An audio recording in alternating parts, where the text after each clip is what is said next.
Amis du 6-9, bonsoir. Ah là, je suis très content d'être ici, très content, c'est merveilleux Lyon. Hein. J'en parlais tout à l'heure avec Jérôme Cahuzac, qui me disait, tu sais, Lyon, c'est un peu la banlieue ouvrière de Genève. Hein. Non, on est bien chez vous, on est bien, c'est beaucoup mieux qu'à Paris. Hein. Ah ouais, ah, c'est sûr. Ah ouais. Je vais dire, ici, quand tu passes 2 heures dans un bouchon, c'est sur une table de restaurant au moins. Hein. Pas derrière ton GPS, là. Non, c'est formidable, Lyon. Et puis, c'est une ville où on mange bien. Hein, et on boit bien aussi. Hein. L'autre jour, je me faisais la réflexion, je me dis, à mon avis, si Jésus avait fait son dernier repas à Lyon, bah, Judas, il aurait été trop beurré par les cafetés à Ponce Pilate. Hein.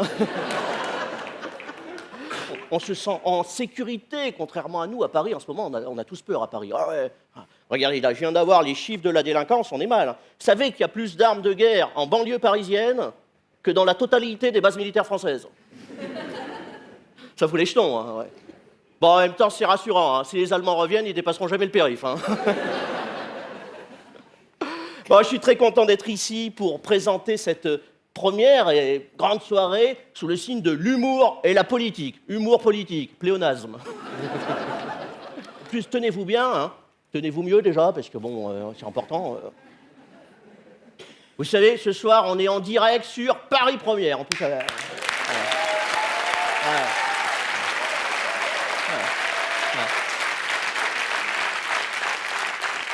Alors, on va dire bonjour à Jean-Patrick. Salut Jean-Patrick. Oui, parce qu'à Paris Première, on connaît tous les téléspectateurs, on les appelle, ça va? Et qui dit direct, ça veut dire surtout qu'on peut dire tout ce qu'on veut. Tiens, par exemple, bon, vous avez pris hier en Arabie Saoudite. Vous connaissez tous l'Arabie Saoudite? Ce pays où on perd la tête. D'ailleurs, pour information, je ne sais pas si vous avez appris ça, c'est qu'en Arabie Saoudite, que l'ONU a décerné à l'Arabie Saoudite le titre de patron du Conseil des droits de l'homme. C'est génial. Arabie Saoudite, droits de l'homme. C'est un peu comme si demain, tu apprenais que Netanyahou était parrain de la fête des voisins à Gaza, quoi. Bon, nous, on était tous contents. Hein, bon. En Arabie Saoudite, jour des élections, il y a une femme qui est sortie de chez elle en burqa. Les mecs l'ont pris pour un isoloir. Elle s'est fait bourrer l'urne toute la journée. Bon, bah ça on peut le dire, parce qu'on est en direct, on est peinard. Bon, alors, je vais vous faire une confidence. Il y a un an, quand on m'a dit, tiens, tu vas faire présenter cette soirée sur l'humour politique, je me suis dit, oh non. Non, j'ai dit, à un moment, il faut laisser la place aux nouveaux talents du rire. Hein. Nadine Morano, tu peux pas lutter. Hein. Tu peux pas lutter, elle est plus drôle que toi. Roselyne Bachelot, tu veux pas lutter. Non. Non, ils sont beaucoup plus drôles que nous, les politiques. Hein. Comment il s'appelle, là, le comique qu'on a engagé, là, il y a 4 ans, là hein. François Hollande. Ouais, c'est lui. Le mec est drôle. Vous vous souvenez, son fameux sketch au Bourget, il avait fait comme ça. C'est « J'ai fait un rêve pour la France ». Ouais, c'est sympa, mais il faut te réveiller maintenant. Hein. Hollande, si tu veux, c'est un peu le Jean-Claude Duss de la politique. Si, bah déjà, tu sens qu'il a été élu sur un malentendu. Hein. C'est à moi, je peux rentrer. Est-ce qu'à l'origine, on aurait dû avoir DSK? Mais entre-temps, je crois qu'il est tombé amoureux. DSK est tellement énervé du bas-ventre qu'il aura même réussi à sauter une présidentielle.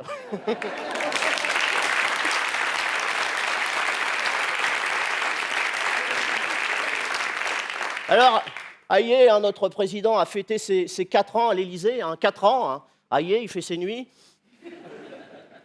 Nous, c'est les journées qui sont longues. Hein. Ah non, il est formidable. Une boulette par jour. Hein. L'autre jour, je me faisais la réflexion avec des confrères humoristes. On se disait, le seul point commun entre Hollande et Sarkozy, c'est que les deux auront donné plus de travail aux humoristes qu'aux Français.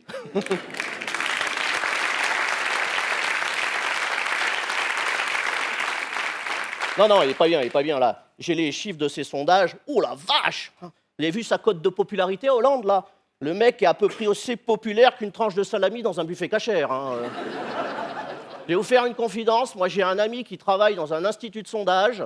Il m'a dit, on est obligé de lui rajouter des points, sinon il est négatif. C'est pour ça qu'il porte un casque, en fait. C'est pour éviter les pierres. Alors du coup, ils communiquent. Oui, j'ai observé, parce qu'on n'est pas idiot, que dans ce pays, maintenant, les politiques ne gouvernent plus. Ils communiquent. Alors il y a son conseiller en com qui lui a dit, Monsieur le Président, pour vous rendre populaire, on va vous envoyer visiter une usine. Ah, c'est une bonne idée. Hein. Oui, puis on va faire vite tant qu'il y en a d'ouvertes.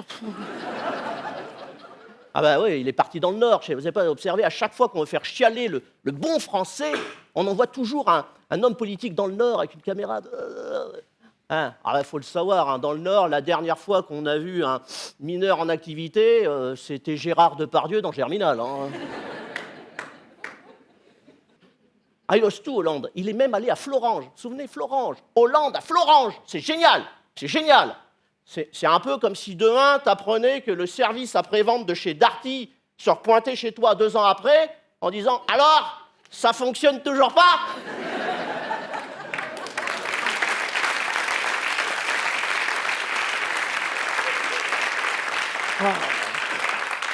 Ah non, à Florange, il est venu sans, comment il s'appelle, Arnaud Montebourg. Ah non, l'autre, il est parti, il est retourné à l'école, Arnaud Montebourg. Hein, moi, je l'aime bien, Arnaud Montebourg, j'aime bien.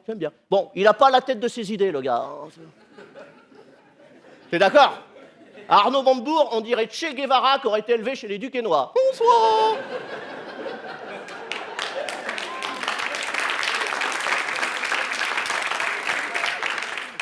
Comprends-tu ma langue, petit ouvrier?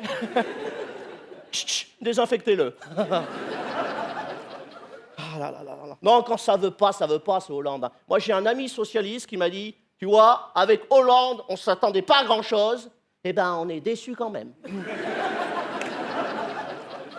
Non, mais pourtant, on était plein d'espérance. Hein. Vous vous souvenez, quand il avait été élu en 2012, il nous avait dit comme ça, je veux m'entourer des meilleurs. Du coup, il a pris tous ses copains de l'ENA, là. Vous savez, la fameuse promotion Voltaire. Tu sens que du philosophe, ils ont gardé le nom, mais pas les lumières. Hein. Mon préféré, Michel Sapin. Génial, lui. Feu ministre du Travail, hein. Un bilan exceptionnel. Hein. En 2 ans et demi comme ministre du Travail, il aurait sauvé un emploi, le sien. Promotion, tu vois, c'est génial. Non, il a pris que des bons. Il a même fait revenir son ex, vous vous souvenez, hein. Ségolène Royal. Ah ben, elle revient toujours, Ségolène Royal. Tu vois, Ségolène Royal, c'est comme la gastro. Hein.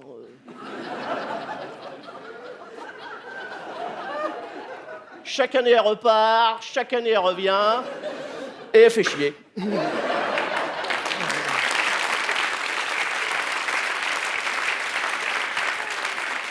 Alors, qui dit 4 ans, dit premier bilan des années Sarkozy.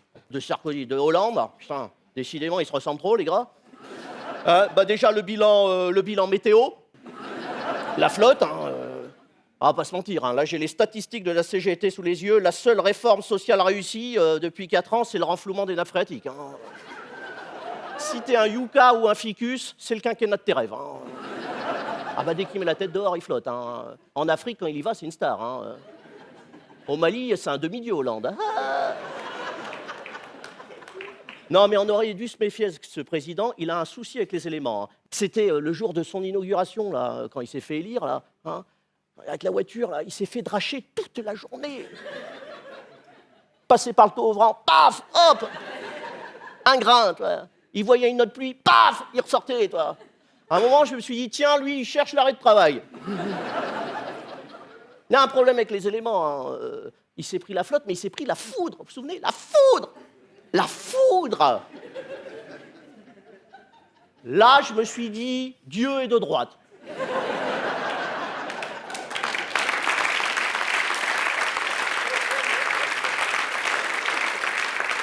Non, je sais que le Saint-Esprit, le mariage pour tous, c'est pas trop sa came, mais de là à caraméliser Flamby le jour du démoulage, non.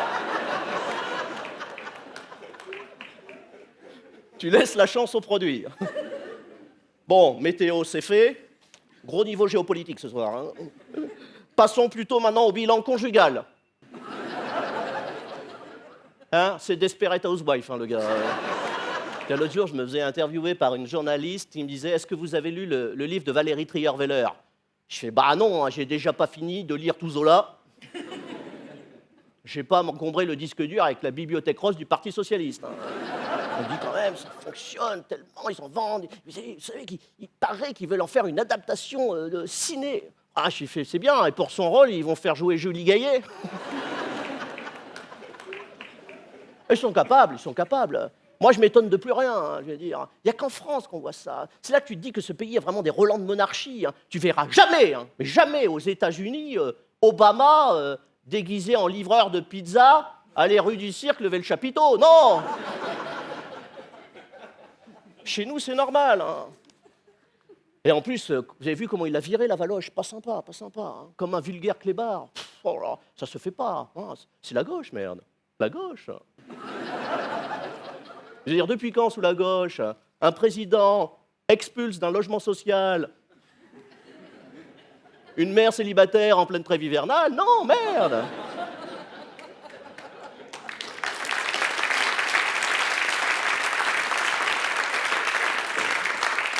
Bon, conjugal, c'est fait. Bilan de santé à présent. Trouvez pas qu'il a un peu repris? Oh là là là là, je suis inquiet, hein, je suis inquiet. Moi, je me souviens quand elle a élu, hein, le Hollande, il était tout maigre. Hein? Ah, on avait envie de le nourrir. Bouffe un truc, mon gars, merde. On aurait dit un roumain au feu rouge. Ah, s'il vous plaît, vote pour moi, j'ai anti-socialisme. Maintenant, tu sens que le gars, il va bouffer dans ton assiette. Eh non, eh oh! Fous le camp, là, il n'y a plus rien. T'as tout pris, t'as tout pris, t'as tout pris. Tu vois, Hollande, il a un tour de joue inversement proportionnel à son courage politique. Hein. Plus il se dégonfle politiquement, plus il gonfle. Dès qu'il voit Pierre Gattaz, hop, une chouquette. Oh, non. Ça va se voir que je suis plus de gauche. Ça va se voir. Oui, parce qu'il est plus de gauche, c'est terminé. Non, non. Il a dit qu'il est social-démocrate. Ça, c'est le mot poli pour dire que t'es de droite, en fait. Ah non, il est plus de gauche, c'est terminé. Le mec voulait tuer la finance, il aura réussi à incinérer le socialisme. Hein. La seule chose qui pense encore à gauche chez François Hollande, c'est sa cravate. Hein, mais, Ah bah quand même, Emmanuel Macron, ça c'est génial. Emmanuel Macron, ah lui, il a carrément ubérisé le Parti socialiste. Hein. Bah, attendez, je vous fais le pédigré. Le gars, ancien banquier de chez Rothschild, qui devient ministre de l'économie d'un gouvernement socialiste. Rothschild socialiste. C'est génial. C'est un peu comme si demain, t'apprenais que Christine Boutin était testeuse de lubrifiant au Vatican, toi.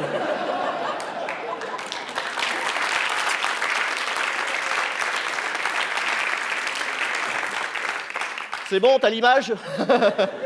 Pas beau, hein, c'est pas beau. Manuel Valls. Oh, Manuel Valls. Oh là là là là là. Lui, c'est pire, c'est un bipolaire. Ah, il se réveille de gauche, il s'endort de droite. Il sait pas où il est.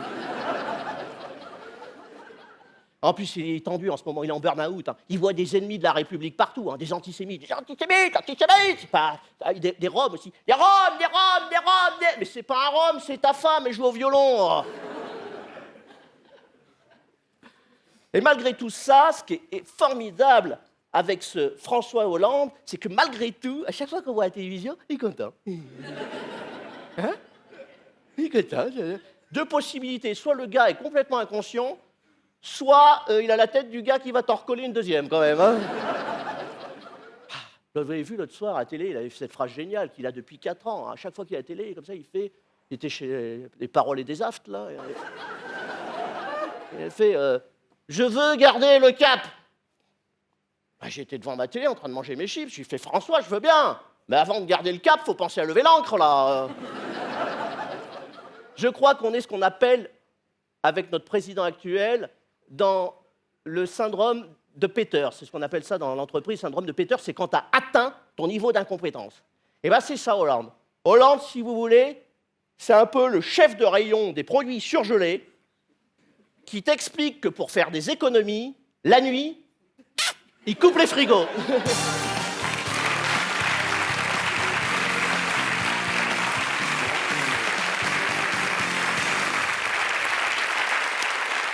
Merci. Merci à tous. Merci à tous. Bienvenue dans cette première primaire des humoristes. Alors, j'ai réuni ce soir pour vous le gratin. Ah ouais. La crème de la crème. Hein. La diversité est à l'honneur dans cette soirée. Une soirée à l'image de la France d'aujourd'hui. Pas de femmes. Par là. Pas de noirs en plus. En revanche, on a un arabe. Ouais. On a eu une subvention. Alors, on a aussi un gros. Ouais. On a un moustachu. On a du gay aussi. Ouais. Combien? Ah, ça, je sais pas. C'est en train de se décider en loge. Et vu l'odeur, il y a aussi de l'artiste bio. Alors, le premier candidat à cette primaire des humoristes, c'est un poids lourd de l'humour. Ah bah oui, 110 kilos quand même. Hein.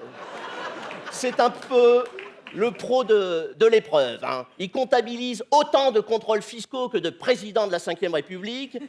Il a donné à Thierry Leluron ses plus belles répliques. C'est grâce à lui qu'Anne Roumanoff s'est mise à fréquenter les bistrots. Et il prouve sur RTL qu'on peut avoir la grosse tête sans avoir chopé le molon. Applaudissements pour mon ami Bernard Mabie.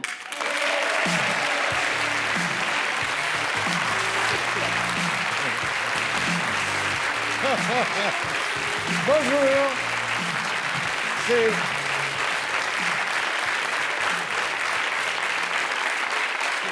C'est moi le gros. Non, il arrive après. Allez, je tombe du lit, je tombe des deux côtés. Hein. Je te les laisse, Bernard. Bernard Moi, j'ai le moral, Mabie. ça va mieux, hein, mesdames, messieurs. J'ai payé mes impôts, ça va mieux. Vous avez vu la feuille d'impôt, combien vous avez gagné, combien vous avez dépensé, qu'est-ce qui vous reste? Envoyez-le. J'ai fait mes comptes, je pourrais même pas expédier ma femme en vacances au Club Méditerranée cette année. Obligé de la baiser moi-même.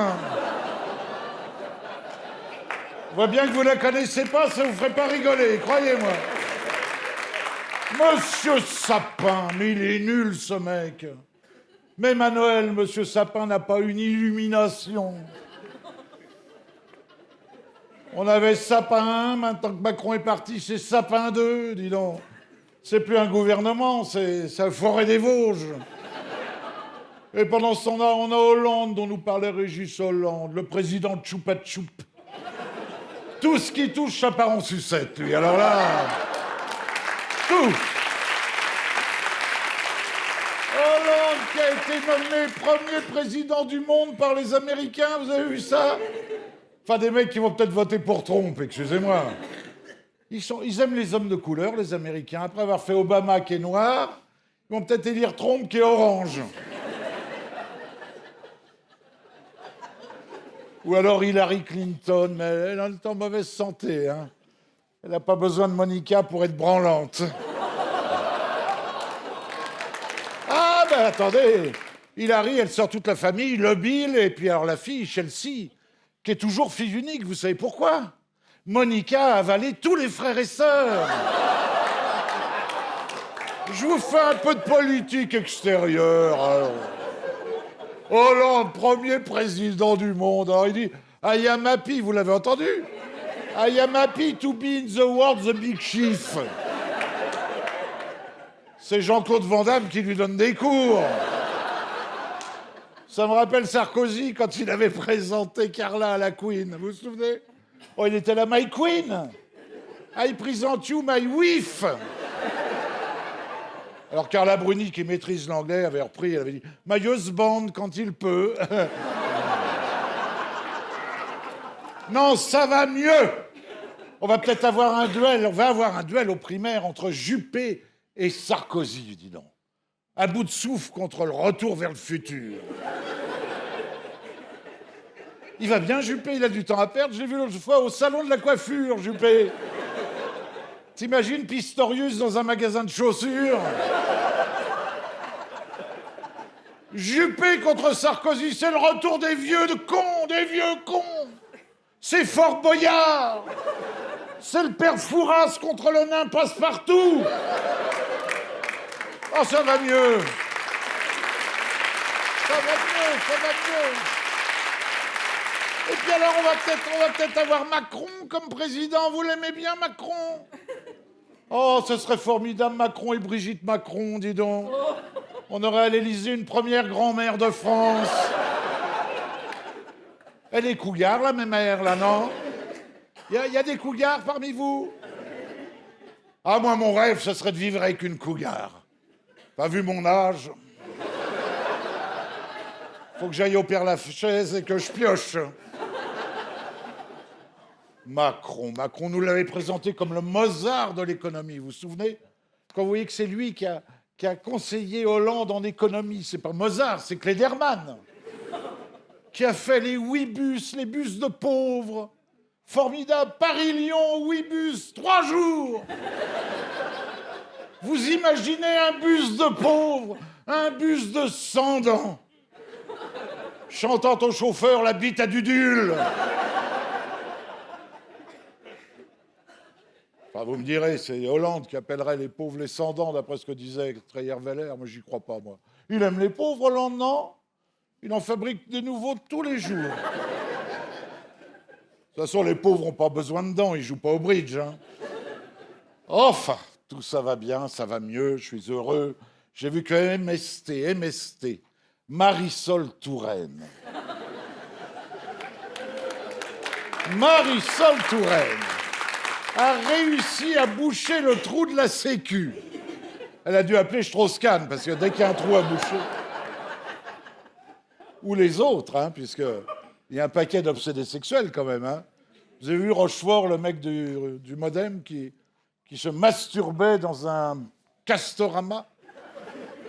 Ah, c'est sûr que dans un Castorama, on se bricole, mais quand même. Et puis on a Monsieur Beaupin qui serait obsédé sexuel, vous avez vu? Enfin, lui, je n'en veux pas quand je vois la tête de sa femme. Emmanuel Cos. La verte. Ah, elle est bien verte, elle s'appelle Cos, dans la tête elle a un petit pois. Oh, j'aime pas les écolos. Il y a des écolos parmi vous? Il y a des verts qui seraient venus à pied? On voit souvent le vert à pied. Ils nous enquiquinent. À Paris, on a le pic de pollution, vous avez vu ça? Alors s'il y a un peu de pollution, alors tu ne peux plus sortir en bagnole. C'est une plaque impaire, tu sors le lundi, une plaque paire le mardi, enfin c'est le bordel. Et il paraît qu'ils vont mettre ça au godasses. Tu choses du 41, tu sors le jeudi. Du 42 le vendredi. Non, Madame Marisol Touraine a rebouché le trou de la Sécu, c'est formidable. Hein. Oh, ça me fait plaisir, vous savez, vraiment. Mais alors les hôpitaux vont mal, vous avez vu, il y a des grèves partout, ça va très très mal. Vous êtes allé à l'hôpital récemment, non? Il vaut mieux y aller en pleine santé, hein. Il n'y a plus d'infirmières, il n'y a plus de matos. Ils vous font les hémorroïdes et les abcès dentaires avec le même coton-tige.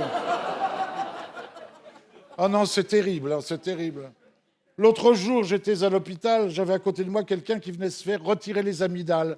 Vous avez vos amygdales, monsieur? Gardez-les. Il vient, c'est bénin, il vient se faire retirer les amygdales, dis donc. Il sort au bout de 3 jours sans les couilles. Il l'avait posé à l'envers sur la table d'opération. Ça va très très mal, très très mal. Alors Madame Touraine fait des efforts, elle veut qu'on économise. Vous avez vu, elle veut qu'on vende les médicaments à la pièce. Vous imaginez ça? Le médicament à la pièce? Le mec qui va à la pharmacie dit « Je voudrais une cuillerée de sirop et un quart de Viagra, maman mérite pas mieux. » Et elle veut qu'on remplace les médicaments par le sport. Les médicaments par le sport. Vous avez essayé, monsieur? Vous n'êtes pas un bon Français. J'ai essayé pour faire des économies. J'ai remplacé les suppositoires par le javelot. Oh! Ah, c'est comme les impôts. Le premier tiers, ça va. Mais alors les 2 autres, c'est douloureux, hein. Madame Marisol Touraine. Madame Marisol Touraine, ministre de la Santé, dont le fils a été en prison à la santé. Vous voyez que les juges ont de l'humour. Elle s'occuperait des parcs et jardins, il serait à Fleury, le petit. De la sécurité routière, il serait à Fresnes. Ah non, ça va mal, vous savez, ça va mal. Je lisais que Madame Pécresse, on a chopé son fils avec 3 grammes d'herbe, il était en train de se rouler un pétard. Madame Pécresse. Oui, qui c'est, Madame Pécresse? Alors qu'elle avait, dans sa campagne pour obtenir l'Île-de-France, elle avait débattu et elle voulait qu'on fasse des tests salivaires aux lycéens, vous imaginez? Alors elle dit, oh bah non, finalement, fumer du shit, c'est pas grave. Vous en fumez un peu, vous? Elle dit, il est moins grave de fumer un pétard au salon que de boire avant de prendre le volant. C'est sûr, on n'a jamais vu un canapé se jeter sur un platane. Ah, voilà ce qu'il faut dire. Merci beaucoup.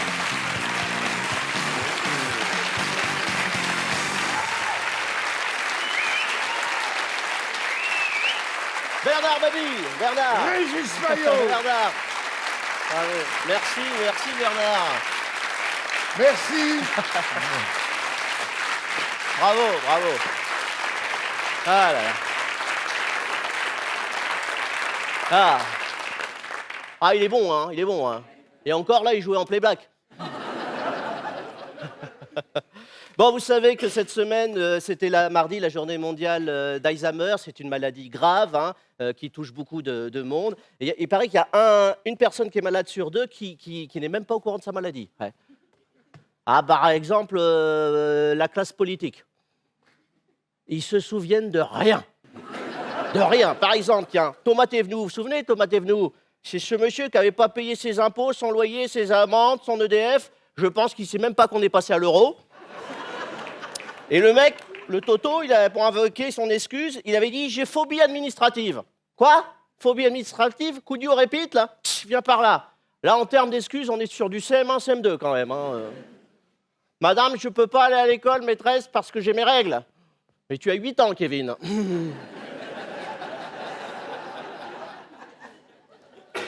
Ah, ils sont tous malades, en plein déni. Tiens, un autre cas pathologique, Patrick Balkany. Lui, il est au stade ultime. Il sait même plus où il habite, le gars. Le mec est même pas au courant qu'il a une maison à Saint-Barth. C'est chez moi, là, monsieur le juge? C'est joli. Ah, ils sont tous très malades. Jean-François Copé, vous connaissez Jean-François Copé? Le coupable le plus innocent de France. Il est au courant de rien. Affaire Big Malion, il était patron de l'UMP à l'époque. Il sait pas. Il y a 23 millions de trous dans la caisse de sa buvette, il n'a pas vu passer une canette. Il est en plein déni, toi. Tu dirais Véronique Courgeot devant son congélo. Ah non, ils sont formidables. Décidément, la France est un Alzheimer tout entier. C'est un pays d'oublieux, gouverné par des fâcheux qui s'en souviennent. Alors, à présent, le prochain candidat à cette primaire des humoristes est un garçon. Je le précise parce qu'il a une voix particulière. C'est vrai qu'à côté de lui, Patrick Juvet, c'est Barry White. Je l'aime beaucoup. Il est à l'humour ce que DSK est à la politique, un touche-à-tout. Et partout. Chroniqueur radio, animateur télé, danseur de claquettes, doubleur de dessin animé. Il a même réussi à piquer la niche de Passepartout dans Fort Boyard. C'est dire que c'est un redoutable candidat. Applaudissements pour mon camarade Willy Rovelli.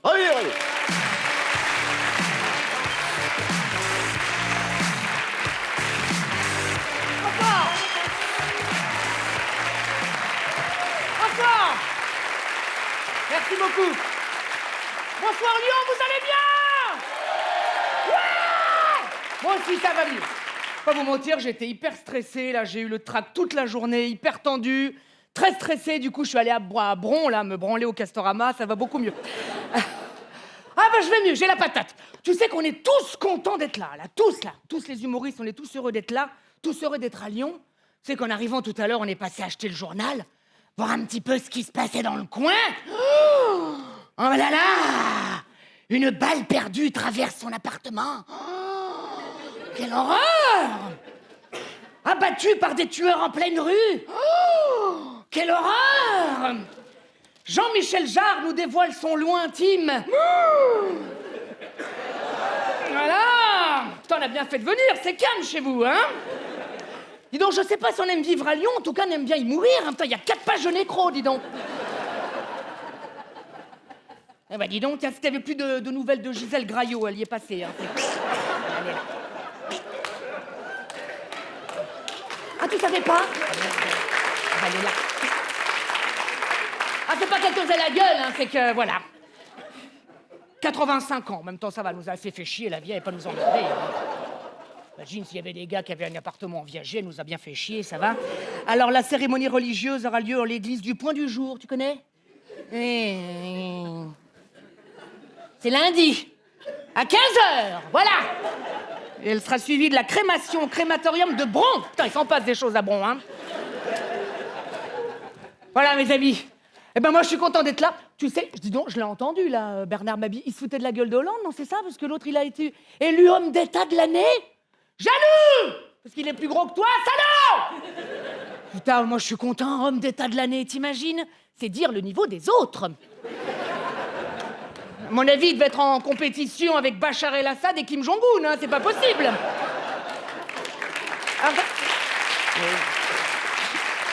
Hey, t'as vu? Hey, à un moment donné, tu sais, il était là, tu sais, puis il a fait son discours à la con, puis à un moment donné, il a dit « Hey, la guerre en Syrie, ça suffit !» Putain, j'imagine l'État islamique, ils ont dit « Oh putain !» Peut-être arrêter, là, non? Parce que... Non, mais moi, François Hollande, je suis désolé, tout le monde se fout de sa gueule, mais moi, j'avoue, j'adore François Hollande. Je trouve que François Hollande, dans les moments de gravité, il est comme ça. C'est le meilleur. T'as vu, lundi, il a encore donné, il a encore fait... il a encore rendu un hommage vibrant, tu sais, aux victimes des attentats, aux invalides et tout. À un moment donné, il a fait une minute de silence. Qu'est-ce qu'il est bien dans les minutes de silence. Il fait ça bien, hein. Je trouve que le meilleur moment où Hollande dit des choses intéressantes, c'est pendant la minute de silence, dis donc.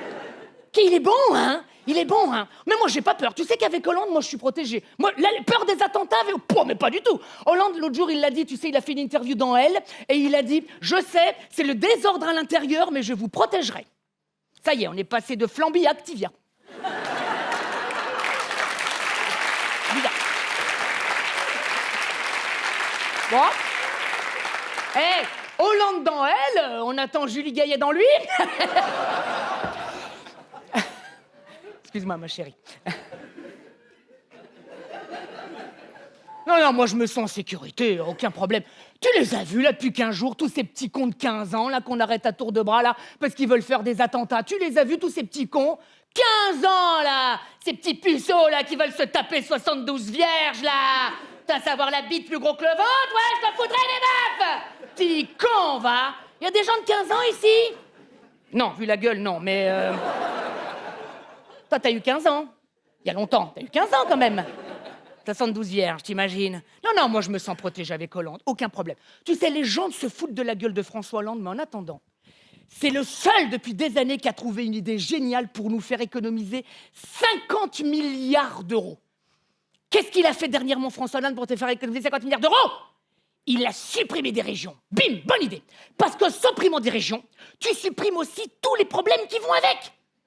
Mais si, regarde, tu supprimes le Pas-de-Calais, plus de poivrons, plus de côte rose, terminé, le cirrhose du foie, allez hop là, tu supprimes la Bretagne, plus de pignous, fini les vieilles de chez Tipiak, pirate, allez hop, tu dégages. Hey. L'autre emmerdeuse de Nolwenn Leroy qui nous pompe l'air depuis 10 ans avec ses gens dans le loup, le renard et la belette, eh ben tu prends ta belette et tu te dis, hey.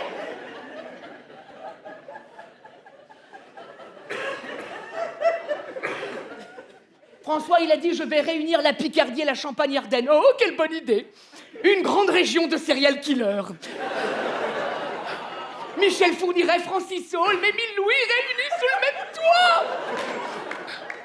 Ah, j'imagine déjà, d'ici leur slogan publicitaire, venir en Picardie, Champagne-Ardenne, un jeu d'enfant.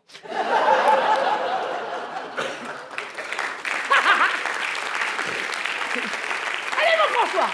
Il est bon, mon François! Oh, moi, je vais pas la pleurer, la disparition de la Franche-Comté. Hein. J'ai un copain qui habite à Besançon, croyez-moi, il est franchement con. Qu'est-ce qu'il est con, putain! Je l'ai encore vu l'autre jour, elle m'a dit, ah, t'as vu, je me suis acheté de la dernière montre Samsung, t'as vu, elle est belle, t'as vu, elle est belle, t'as vu, elle est belle, t'as vu, elle est belle, elle est belle, t'as vu, elle est belle, elle est belle, t'as vu, elle est belle, elle est belle. Et puis 800 balles, elle est belle, elle est belle, t'as vu, elle est belle, elle est belle, t'as vu. Je peux envoyer des SMS, je peux envoyer des MMS, je peux même écouter de la musique, et puis quelle heure il est, je sais pas. Il est con, putain, qu'est-ce qu'il est con. Allez, mon François! Allez, mon François! Allez, courage, faut arrêter de faire la gueule, merde, c'est vrai. Dans ce pays, tout le monde fait la gueule. Allez, hein! On va y arriver quand même, oh! Tu te rends compte que ces derniers jours, le seul mec qui a vu le sourire en France, c'était le Dalai Lama. Le Dalai Lama. Putain, je sais pas le dire, l'autre con, là. Le Dalai Lama. T'as vu, il est venu chez nous pendant 15 jours, l'autre con, là. Dalai Lama avec sa robe à la con, là. T'as vu, 15 jours, il est venu chez nous. Heureusement qu'il est pas venu cet été, putain. L'autre, il aurait voulu prendre le soleil, on lui aurait dit, ah là là là là, on enlève la robe, là. Hop, hop, hop.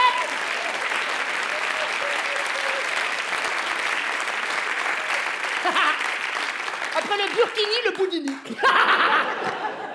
Ça, elle est bonne, celle-là. Ah, il est bien, il est bien. En même temps, je comprends que le mec, il ait le sourire, parce qu'il est quand même le représentant d'une religion qui ne fait pas beaucoup parler d'elle, c'est vrai. Autant on peut entendre des gens gueuler Allah est grand, autant des gens gueuler Bouddha est gros. Ça arrive pas souvent, tu vois. On n'a pas retrouvé à côté de Notre-Dame à Paris une bagnole bourrée de bougies. Je veux 72 cierges.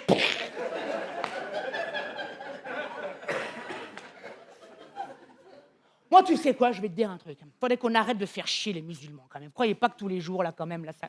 Merde, 2 minutes, quoi. C'est pas tous des tarés, quoi. Tu sais quoi? Mais l'islam, c'est une belle religion. Moi, je veux dire, je suis catholique, c'est terminé. Ah, maintenant, je vais me convertir, je vais devenir musulman. Allez, hop là. J'ai déjà fait la moitié du chemin, là, pouit là.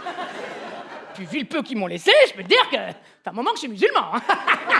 Ah, je vais être musulman. Moi, les musulmans, moi, je suis catho, j'aime pas les cathos. Les cathos, toujours à faire la gueule, ras-le-bol, les cathos. Fait chier contre tous les cathos, toujours.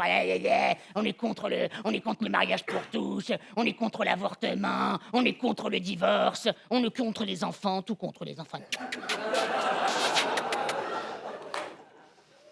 Eh ben, moi, je veux dire musulmans. Parce que moi, les musulmans, eux, ils sont beaucoup plus festifs que nous, les cathos. Rien que la chanson officielle de leur Dieu, elle est quand même très festive.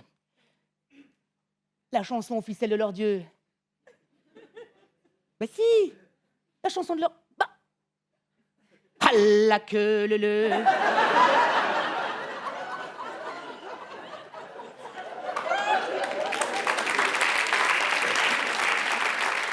Allah que le... Allah que le... Avec moi. Tout le monde s'éclate.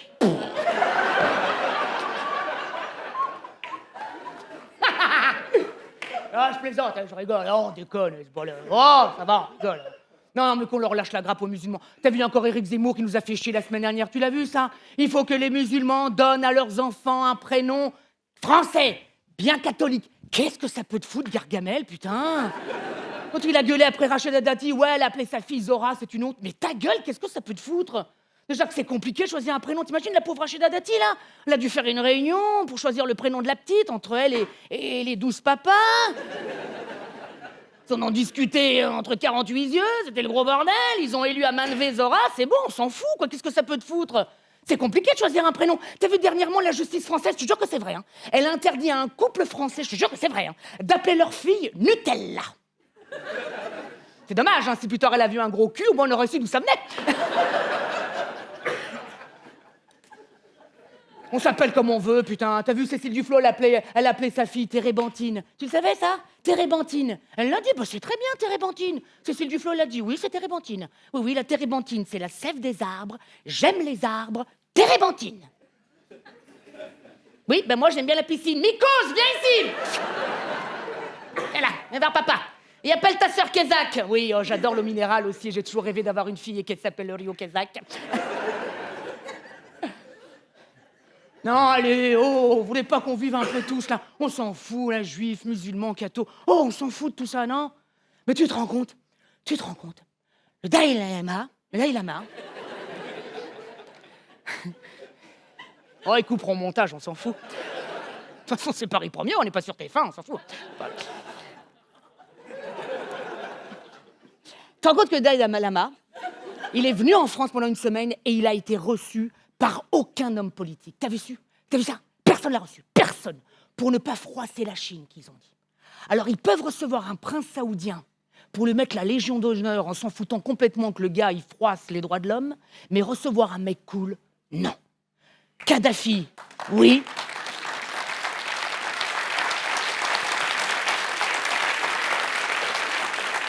À l'Élysée, tu vois, recevoir Kadhafi, oui. Bachar al-Assad, oui, mais le Dalai Lama, non. Décidément, pour être reçu à l'Élysée, sur les mains, il vaut mieux avoir du sang que de l'encens. Merci beaucoup.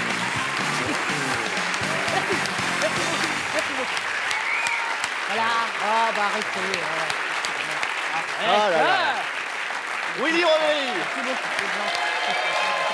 Hein? C'était très bien. Merci. Hein. C'était très bien, vous étiez très bien. Reprends Merci ton beaucoup. journal. Au revoir, merci. Merci beaucoup. Salut. Viens, passe par là. Viens Oui, plutôt pardon. par là. Voilà, c'est bien. Ah, il est superbe. Hein. Ce Willy, il est beau, il est drôle, il est intelligent. On dirait moi. Bon, ça va, ça se passe bien, pas trop stressé cette soirée, parce que oui, bah stressé, on sait jamais, il y a peut-être un djihadiste qui va se pointer, quoi. Non, c'est une blague, mais on sait jamais quand même. Hein. Ah bah on est humoriste, hein, on est des cibles, hein, c'est un métier sensible, humoriste. Hein. Je veux dire, moi j'ai fait un peu renforcer la sécurité en bas de chez moi. Hein.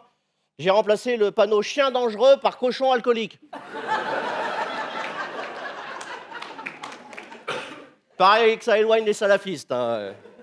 Non, je sais, c'est crétin, faut pas faire ça, il faut pas stigmatiser. Par exemple, là, le burkini, oh là là, la polémique du burkini. Vous savez ce que c'est un burkini? C'est la version amphibie de la burqa. C'est comme un homme grenouille, sauf que t'as pas le tuba, toi. Sympa, c'est sympa. Tu te baignes 2 minutes, tu mets l'après-midi à sécher, hein, par contre. Puis question bronzage, c'est crétin, hein, oui. Parce que quand tu rentres chez toi, tu ressembles à un gâteau Oreo, mais à l'envers. Ben alors, ça va, chacun voit midi à sa porte. Hein. Si tu veux un burkini, t'en prends un. Tiens, moi, par exemple, je me suis acheté une petite burqa. Ah non, c'est pas pour moi, c'est pour ma fiancée. Non, elle n'est pas musulmane, elle est juste moche. Non, elle le sait. Non, puis j'ai renoncé parce que c'est pas très gentleman. Et puis c'est pas correct non plus. Bah oui, cacher un boudin sous une burqa, c'est pas halal. Non. C'est très dangereux la burqa. Moi j'ai une copine, ça lui a causé des ennuis. Elle est partie pour un mariage gay en Arabie Saoudite. Ouais, il y a beaucoup de mariages gays en Arabie Saoudite, hein. Sauf qu'à la sortie de l'église, ils lancent pas du riz mais des pierres.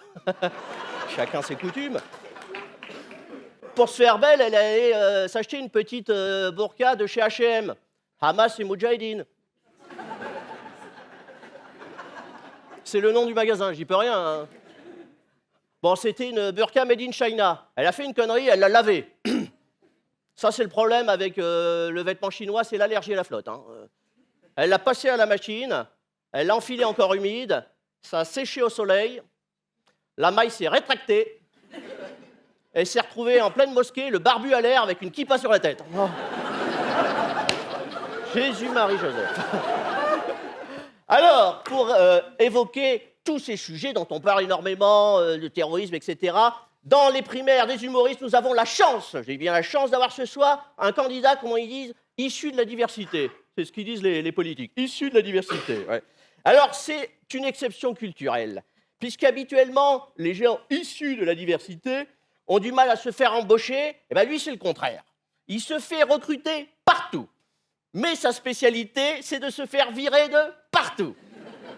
Radio, télé, ciné, la liste est trop longue, il est ingérable, et c'est justement pour cela qu'on a voulu l'avoir avec nous ce soir, Yacine Bellatar.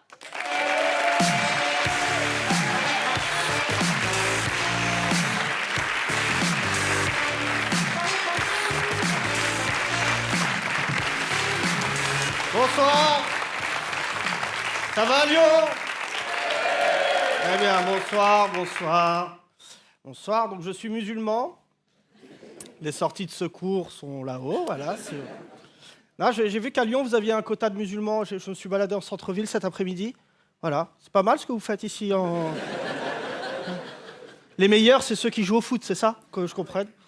Voilà, je vais pas vous mentir, j'avais des préjugés sur Lyon, comme vous en avez certainement sur les musulmans. Votre représentant de la ville de Lyon, Jean-Michel Aulas, n'est pas à l'image des autres Lyonnais, on est d'accord? Les blancs bourgeois lyonnais, il y en a ce soir? Bah, je joue pas à Saint-Étienne. Il y en a ce soir ou pas? Non, bonsoir. Donc, évidemment, j'ai passé des vacances un peu tendues comme vous, mesdames et messieurs, puisque j'ai entendu parler du burkini. Il y en avait partout. Il y en a 80 en France. J'avais l'impression que Batman était parmi nous. Ce qui est bien, c'est que les politiques avaient un autre dossier au même moment sur leur bureau cet été. C'était Alstom. Mais c'est plus technique à expliquer, en fait. Non, mais dans un barbecue, tu peux pas parler d'Alstom, c'est relou. Je dis, non, mais ils les ont achetés. Non, bon, Burkini, pour ou contre. Voilà, c'est. Non, c'est incroyable ce qui se passe dans notre pays. On vit une période très particulière. Et moi-même, j'ai vécu ces attentats. Je suis parisien, j'ai vécu ces attentats comme beaucoup de Français en étant traumatisé. Et quand je suis traumatisé, voilà, j'ai besoin d'une psychanalyse. Sauf c'est vous qui payez. Voilà. Non, déjà, les attentats de Nice. Il y a des Tunisiens ce soir? Faut passer le permis, là. Hein. Non, et Saint-Étienne de Rouvray. Bon, là, c'est quand même incroyable parce que c'était un gentil curé. Il était sympa, celui-là. Enfin, les autres, je les connais pas. Mais celui-là, particulièrement, fallait pas le toucher. Il avait donné un bout de son lopin de terre pour construire la mosquée et tout. Et le mec qui l'a égorgé à 19 ans. C'est pas un âge pour égorger. Enfin, il n'y a pas d'âge pour égorger, attention. Hein. Mais là, moi, à 19 ans, j'étais dans la vie, je venais de me faire plaquer, je jouais au foot en salle. Et j'ai compris, parce que j'ai 34 ans, et moi, j'avais un exutoire à ma violence. C'était le club Dorothée. C'est vrai. Il y avait Dragon Ball Z, Ken le survivant, et ça sortait comme ça. Alors que les jeunes aujourd'hui, ils n'ont rien à part Internet. Le dernier, 15 ans, Willy en parlait avec talent avant de dériver sur l'islam. Celui... Ah Willy, c'est fini. Je ne sais pas ce que tu as prévu demain, mais Daesh, ils sont sur tes côtes, là, je te préviens. Fou, lui. Je pense que Daesh, ils disent, voilà, note, c'est Rivoli, tu l'appelles comme tu veux. Non, 15 ans, le dernier qu'on a attrapé avait 15 ans, mesdames et messieurs. Et il est né véridique, hein, le 11 septembre 2001. C'est incroyable, ça. Moi, j'ai un enfant qui naît le 11 septembre, déjà, je le déclare le 15, minimum. Mais non, mais quand tu nais le 11 septembre 2001, c'est écrit, il y a une promesse à la base. Là, à chaque fois qu'il y a un attentat. Bientôt, malheureusement, on va commémorer un événement tragique, ceux du 13 novembre. Il y a des djihadistes ce soir? Là, peut-être ils ont besoin de se détendre. Toi, tu sais pas, ils travaillent toute la semaine. Non, j'ai entendu véridique, hein, après les attentats de cet été, il y a une dame, elle a dit « Ils nous attaquent même l'été !» Oui, madame. Oui.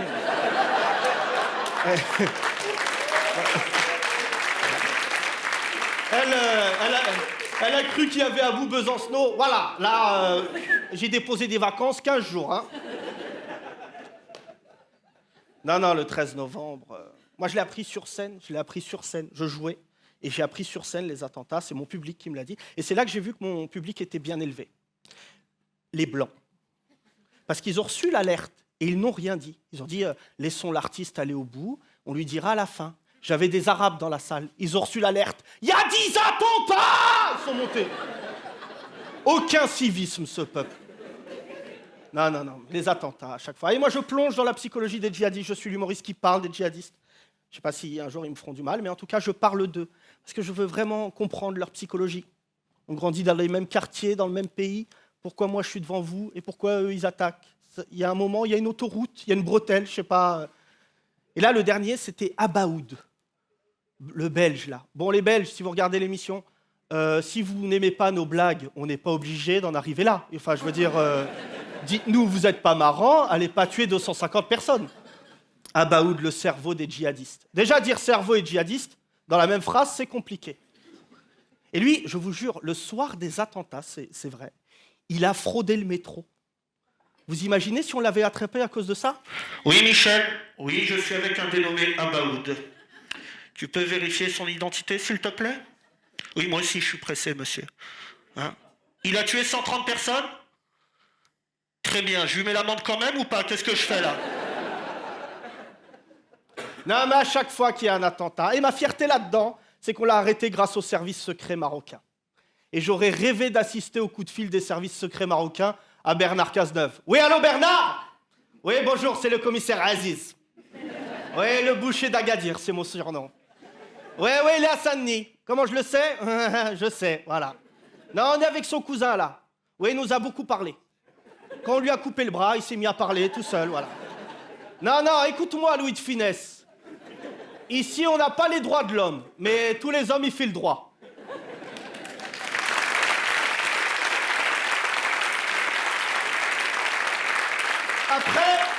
Après, il y a eu des événements tragiques, ceux de Charlie, les attentats de Charlie. Alors, qui est Charlie, qui n'est pas Charlie? Levez la main. Hein, ça, c'est la question, il ne faut plus la poser, hein, ça crée de la tension.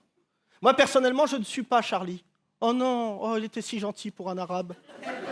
Non, je ne suis pas Charlie, je combats les dogmes, c'est pas pour entrer dans un nouveau. Attention, je ne suis pas Charlie, mais je suis affecté, je suis triste. Et ce qui est bien en France, c'est qu'il n'y a pas de demi-mesure. Quand t'es pas Charlie, t'es Kouachi. Il n'y a pas de... Non. Et la sémantique est importante. Je pense que les Kouachis ne sont pas des terroristes. Voilà, je le dis ce soir, n'est pas terroriste qui veut. Carlos, terroriste. Ben Laden, terroriste. Il y a un budget, il y a une idée. Les Kouachis ne sont pas terroristes. Et je peux le prouver ce soir.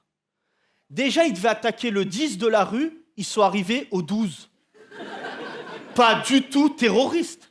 Et moi, je rêve de rencontrer le mec qui leur a dit c'est pas ici, c'est à côté, voilà. Allahu Akbar, c'est juste là, tu sonnes là. Après, véridique, ils ont pris la voiture d'une nana, et la nana a déclaré, je vous jure, c'est vrai, avant de démarrer, ils ont mis leur clignotant à gauche. Pas du tout terroriste. Eh frère, on peut buter des gens, mais va pas perdre un point bêtement. Non, mais à chaque fois qu'il y a un attentat, Sid Ahmed Glam, vous vous souvenez de lui, celui de Villejuif? Lui, c'est mon chouchou, lui. Lui, c'est mon préféré, lui. Il s'est tiré dessus. Il s'est auto-attenté. Et après, c'est lui qui a appelé la police en disant « Oui, allô, ouais, ça pique, hein ?» Et il a tué quelqu'un à Villejuif.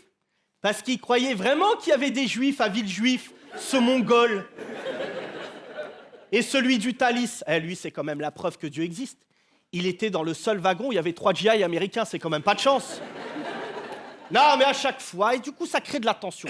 Nous, Français, tous, nous ne sommes pas tendus. C'est les politiques qui nous tendent à vouloir nous diviser et tout. Et notamment avec cette déchéance de nationalité. Ah bah, j'ai bien fait de voter à gauche. La déchéance de nationalité, c'est bon ça ou pas ça? C'est-à-dire que moi, je croyais que j'étais français, pas du tout. Je viens de comprendre que j'étais français de sursis. Parce que je suis franco-marocain, et quand je suis pas un bon français, pop, je suis marocain d'un coup. Et tout revient, c'est rétroactif, le chameau, les gazelles. Et j'ai réfléchi. Et tout ça, c'est à cause de Valls, là, le franco du pauvre. Et lui, je me suis dit, il se pose des questions à travers moi. Moi, je ne peux pas douter du fait d'être français. Je suis né dans les Yvelines, j'ai grandi ici, j'ai été dans des écoles françaises, mes amis sont tous français. La vraie question de la déchéance de nationalité, c'est Valls qui se la pose. Parce que lui, il n'est pas français. Il est arrivé à 18 ans, là, il était comme... Que pasa, hombre? Il était comme ça quand il est arrivé, là. Non, et François Hollande, miskin. Lui, il me rappelle un film, La Chèvre. Dès qu'il touche un truc, ça devient de la merde. C'est incroyable, ce niveau de poisse. La Seine, à Paris, la Seine, il en a fait un tsunami. Il se passe un truc, non? Non. Bon, j'ai voté pour lui et j'ai même fait sa campagne. Mais c'est vrai qu'il a une tête de directeur de lycée agricole dans le Forez. Hein? Il a une tête à dire « Donnez-moi votre carnet de correspondance ». Il fait peur à personne. On est en guerre avec le Mali, lol. Il y a des Maliens ce soir? Vous la ramenez-moi, hein?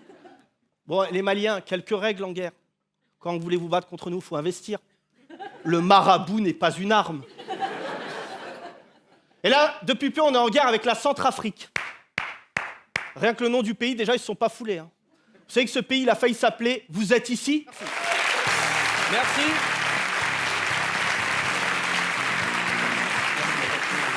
Yacine Bellatar.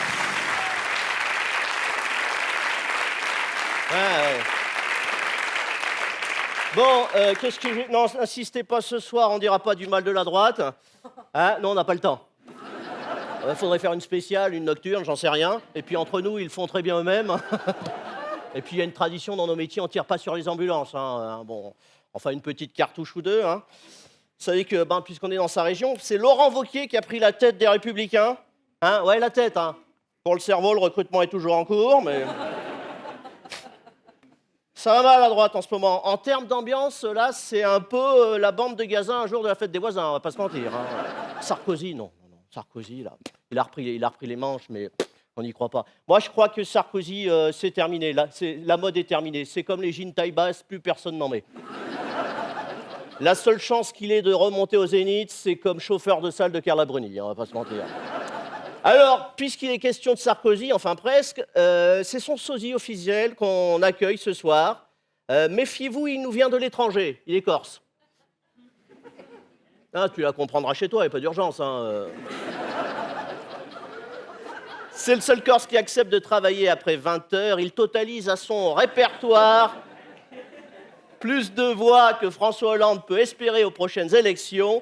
Les téléspectateurs de Paris Première le connaissent bien. Je vous demande d'accueillir Michel Guédoni. Michel Guédoni.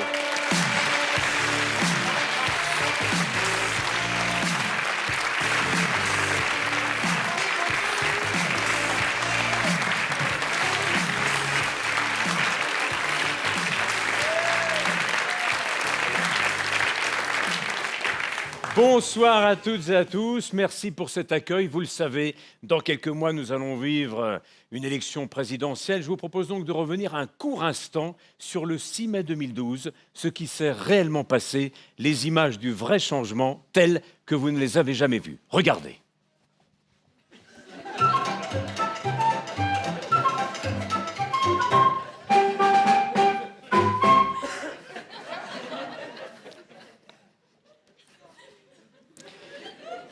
Mes chers compatriotes, je suis particulièrement heureux d'être avec vous ce soir. Et comme dirait mon ami Bernard Laporte, de vous voir de vive voix. Vous avez vu ma démarche pour 2017 ?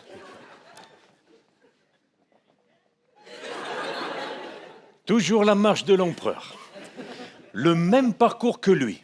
2007, Austerlitz, 2012, Waterloo, 2017, Sainte-Hélène. J'espère qu'il n'y a pas trop de micros ce soir. Hein. Comme on est toujours en train de m'espionner, vous allez voir que si ça continue comme ça dans ce pays, on ne pourra même plus aller tirer un coup en scooter sans que le monde entier soit au courant. Puis vous avez vu, on me rebalance cette affaire Big Maléo. Si ce n'est pas du harcèlement, ça. Mais ils ne m'empêcheront pas de revenir pour pulvériser la momie de Bordeaux. Parce que vous savez, j'ai changé. Non, mais j'ai vraiment changé. J'ai essayé de savoir pourquoi les Françaises et les Français n'avaient plus voulu de moi. Je me suis posé la question.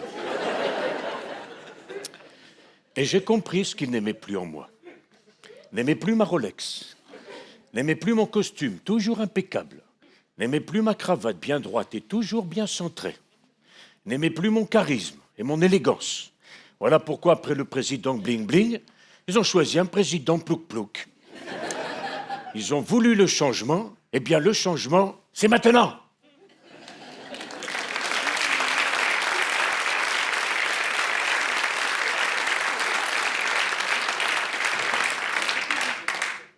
Mes amis, mes chers citoyens, quel moment historique que ce 6 mai 2012. Rappelez-vous, cette ferveur le soir, place de la Bastille.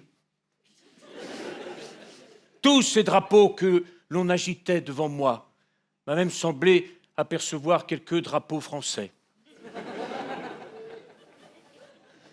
Alors, en tant que président accidentel de la République, je veux ce soir ici devant vous défendre mon bilan qui fut riche en rebondissements.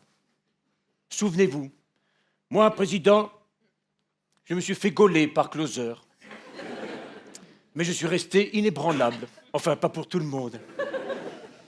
Mais lors de ma visite au Vatican, j'ai demandé pardon au pape et je lui ai fait comprendre que finalement mon péché n'était pas si grave. Car autrefois, dans le cirque, les chrétiens se faisaient bouffer par le lion, alors que moi, rue du Cirque, je n'y vais que pour bouffer un minou.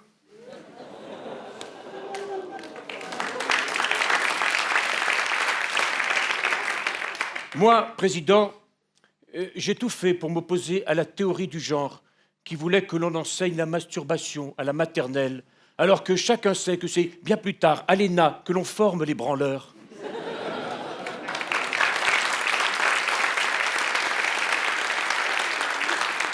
Moi, président, je vous l'annonce officiellement ce soir ici, en direct sur Paris Première, je serai candidat à la prochaine élection présidentielle, car la courbe du chômage va s'inverser. J'ai trouvé la solution. Il suffira de proposer à chaque chômeur un emploi qu'il sera obligé d'accepter, même si ça n'entre pas dans ses compétences. C'est là qu'est l'originalité. Sinon, il sera définitivement radié des listes. Et sans plus tarder, je vais vous montrer ce que cela donnera dans le monde du spectacle. Monsieur Enrico Macias, vous serez gérant d'un sex shop.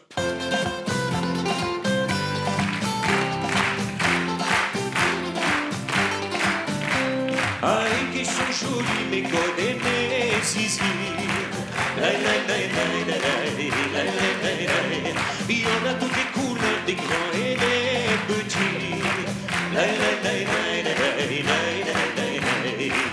Monsieur Patrick Bruel, directeur d'une maison de retraite. Moi, qui aimais tant faire frétiller les pisseuses de 20 ans. Là, je change les couches, j'essuie les bouches, je chasse les mouches. Je me fais souvent violer par une jeune de 80 ans. Mais tu vois, je suis comme un gland, car sans les dents, c'est répugnant. Monsieur Garou est boueur. Du soir au matin, je descends des poubelles. Je parfume toute l'année à l'eau de Javel. Je passe plus mes doigts dans les cheveux d'Esmeralda. Ça me rappelle trop mon balai quand je nettoie. Monsieur Alain Souchon, diététicien. Moi qui suis taillé comme un fil de fer, épais comme un ver de terre, je donne des conseils à une très grosse mémère, enrobée de tonnes de chair. T'es plus qu'une montagne, t'as plus de profil.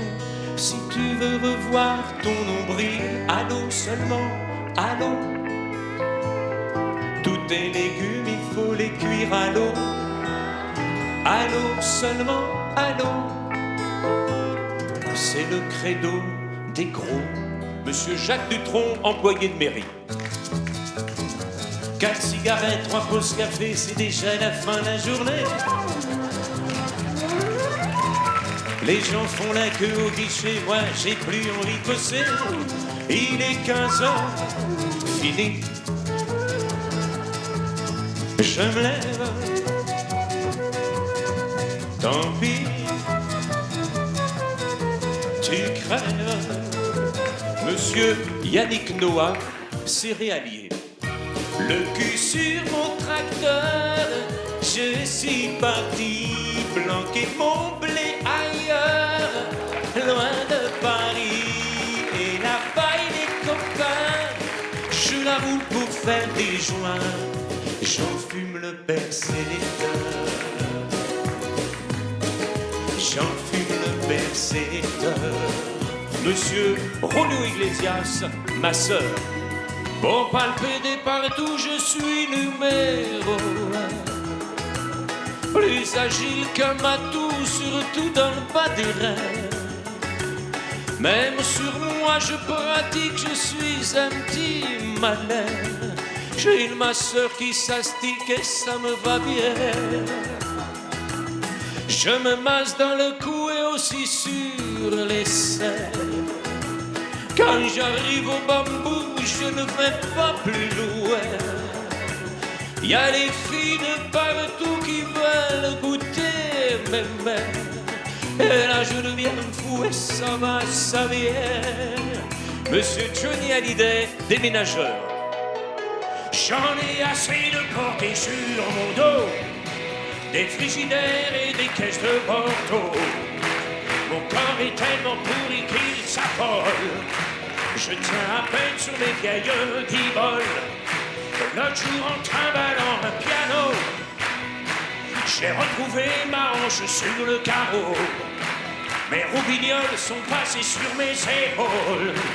Depuis j'ai plus de nouvelles de Popol. Monsieur Serge Lama, proctologue. Je m'en vais voir les petites fesses, les trous de balle. Mon truc à moi, c'est le toucher rectal. Je mets mes mains partout, je vais dans tous les coins. Faut avoir, voyez-vous, le bras lancé. Certains, je m'en vais voir les petites fesses, les trous de balles. Je suis le roi de la fissure anale. Et je suis content, je suis content, je suis content, je suis content, je suis cucu, mais content. Monsieur Michel Fugain, conseiller politique. Il y a de la ville à la campagne, de l'Élysée à Matignon, des tas de gars, des tas de femmes qui ne rêvent que de gloire et de pognon. Mais comme ils sont nuls en musique, qui savent jouer du pipeau, ils se lancent dans la politique ou la même cité un charlot. Tu peux décrocher le volant, les politiciens et les politiciennes de tout temps font du vent et tournent en rond. C'est le même refrain, c'est toujours la même rengaine. Pas besoin d'un don pour devenir le roi des cons.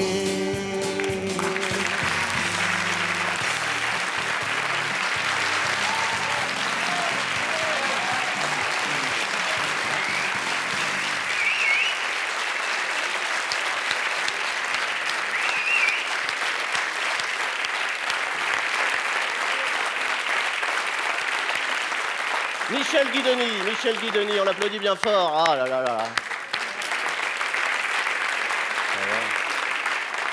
là. Moi aussi, je fais des imitations. Je fais Jacques Chirac. Bip. Ah, ça va, un peu d'anticipation. Hein, oh. Si vous n'aimez pas le musical, n'en dégoûtez pas les autres. Hein, oh. J'imite aussi Emmanuel Macron. Mais là, je vais pas le faire parce que je voudrais pas froisser ma veste en la retournant. Merci pour lui. Tiens, je vais m'asseoir, ouais. Ouais, j'étais à Nuit debout. Nuit debout. Oh la vache, je suis crevé. Hein. Ah, je suis allé voir, évidemment. Tu sais, on est des humoristes. Je suis allé voir cette misère collective, ce drame de la torpeur sociale, place de la République. C'était beau. Hein. On se serait cru à un concert des Inrocks. Hein. Que des gauchistes haut de gamme. Hein. Ah ouais, c'était plus la gauche qui l'Isola que celle qui vit à la Germinale. Hein. On serait cru 1789, mais version bio. Ouais. J'entendais la foule gronder là au cri « Le peuple a faim! On veut du pain! Oui, mais sans gluten !»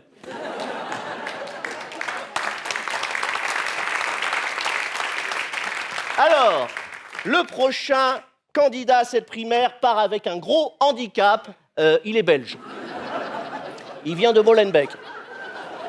Ça fait moins vos crâneurs, là. Hein, non, il vous fera exploser que de rire. De tous les candidats, c'est mon préféré. Ah ouais, autant les autres, je peux pas les encadrer, autant lui, c'est pire. Non, il a une grosse cote de popularité auprès de l'éducation nationale, puisqu'il officie tous les jours sur France Inter.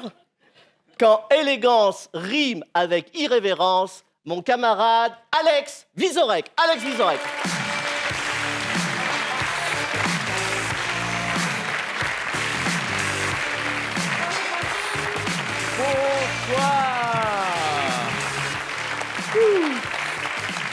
Bonsoir. Je suis belge. C'était pas une vanne. Non, je commence tous mes spectacles en France en disant je suis belge parce que j'ai l'impression que vous nous pardonnez pas mal de choses parce que vous êtes persuadés qu'on n'a pas toutes les frites dans le même sachet. Alors moi je dis amis français, posez-vous la question, c'est peut-être vous qui avez trop de mie dans la baguette. Il y en a toujours qui réfléchissent. Il n'y a pas de bonne réponse. Oui, d'ailleurs, on va se mettre d'accord parce que c'est le début de mon passage. Moi, j'aime comme ça poser des grandes questions, mais parfois, je me fiche de la réponse. C'est ma part de féminité. Voilà une salle bien divisée, on va pouvoir y aller. Alors tous, ils ont parlé de la grande actu, tout ça, mais moi, ma spécialité, c'est de trouver des petites choses que peut-être vous avez oublié de lire. Donc on y va, j'ai pris des... Voilà, vous allez voir les images, parce que voilà, je crois que vous n'allez pas toujours me croire, donc tout est vrai, il n'y a pas de goraphie. Les Français sont champions du monde de cache-cache. C'est arrivé il y a 2 semaines, vous n'avez pas eu l'info. Alors évidemment, vous avez Xavier Dupont de Ligonnès dans l'équipe, et ça monte évidemment le niveau. Alors j'ai évidemment aussi des choses plus politiques qui auraient pu vous échapper, on va le voir avec le suivant. Voilà, Najat Vallaud-Belkacem veut interdire les Pokémon rares à l'école. Il y a des décisions importantes qui se prennent à l'éducation nationale et c'est con parce que c'était peut-être l'occasion de donner aux enfants l'envie d'aller à l'école, mais voilà, ça surtout évitons. Passons à droite, où on a 2017, l'ex-otage Ingrid Betancourt prête à s'engager avec Nicolas Sarkozy. Il n'y a pas une campagne qui fait sans une Betancourt-Sarkozy. Et elles sont vachement complémentaires. C'est-à-dire qu'à cause de l'une, il va aller en prison et l'autre va pouvoir lui expliquer comment ça se passe. Et ça, c'est vachement bien. On reste à droite avec Hervé Mariton qui nous dit « Je serai peut-être la surprise de l'élection présidentielle ». C'était il y a 10 jours. Je ne sais pas si c'est nécessaire de faire une vanne après ça. Est-ce que quelqu'un comptait voter Mariton parmi vous ? Non, ouais, c'est pas la bagarre. Allez, on va partir à l'international avec cette info. Une Russe prend un selfie avec un pistolet et appuie par erreur sur la détente. Là, je dirais vraiment, mesdames, dissociez les mouvements.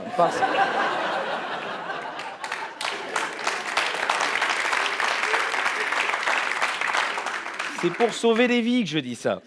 Et surtout, je suis bien conscient que voilà, la femme est extrêmement importante parce que, regardez-moi ça, l'intelligence des enfants serait transmise par la mère. Voilà. Et après, c'est le père qui décide de l'emmener au football. Mais voilà, vous voyez, c'est un peu... Il y a les mères qui applaudissent, merci. Article suivant.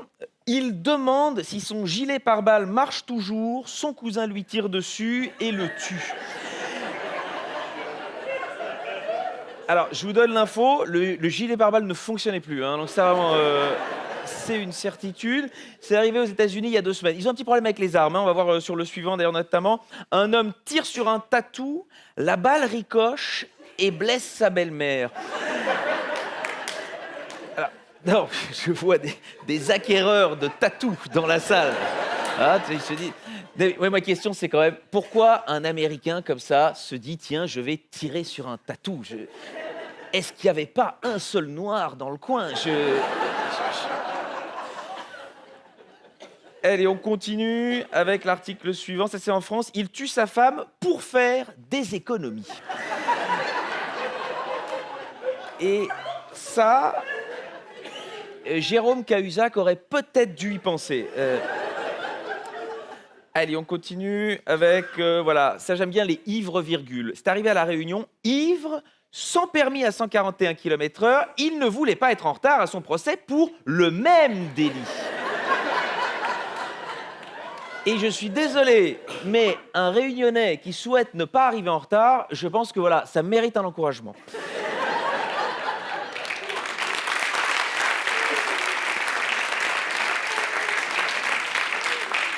Je vois que les ivres-virgules, ça vous plaît, on en a un autre. Angoulême, ivre, il se fait passer pour un policier et demande leur papier à 2 gendarmes en civil.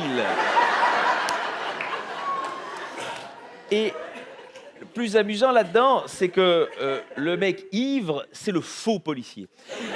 Et ça, c'est un peu déstabilisant. L'alcool, j'ai pas de problème avec ça. En plus, les Belges, on aime ça. Et vous allez le voir sur l'article suivant. Boire de la bière rend plus intelligent après 3520. Ne lâchez rien. Non, nous, la bière, ça nous parle. Et je veux vous dire, regardez ce qu'ils... Au Japon, ça, c'est incroyable. Ils ont inventé la bière qui rend belle.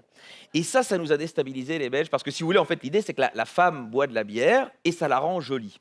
Mais nous, on avait une technique et qui fonctionnait vachement bien. C'est l'homme qui buvait beaucoup de bière et la fille devenait très, très jolie aussi. Voilà. Là.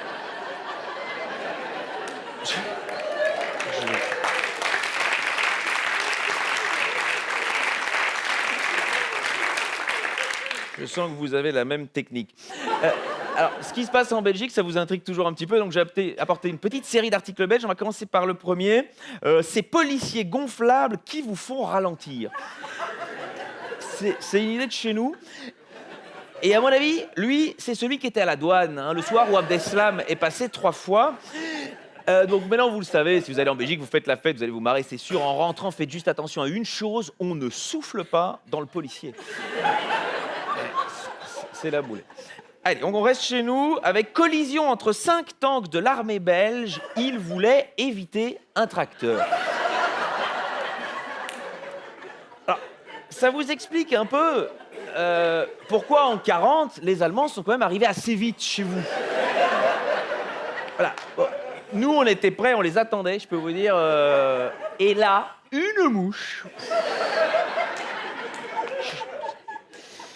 Allez, on continue. L'Institut de criminologie de Bruxelles, cible d'un incendie criminel. Les gars n'avaient pas de boulot, ils se sont dit on va se donner nous-mêmes du travail.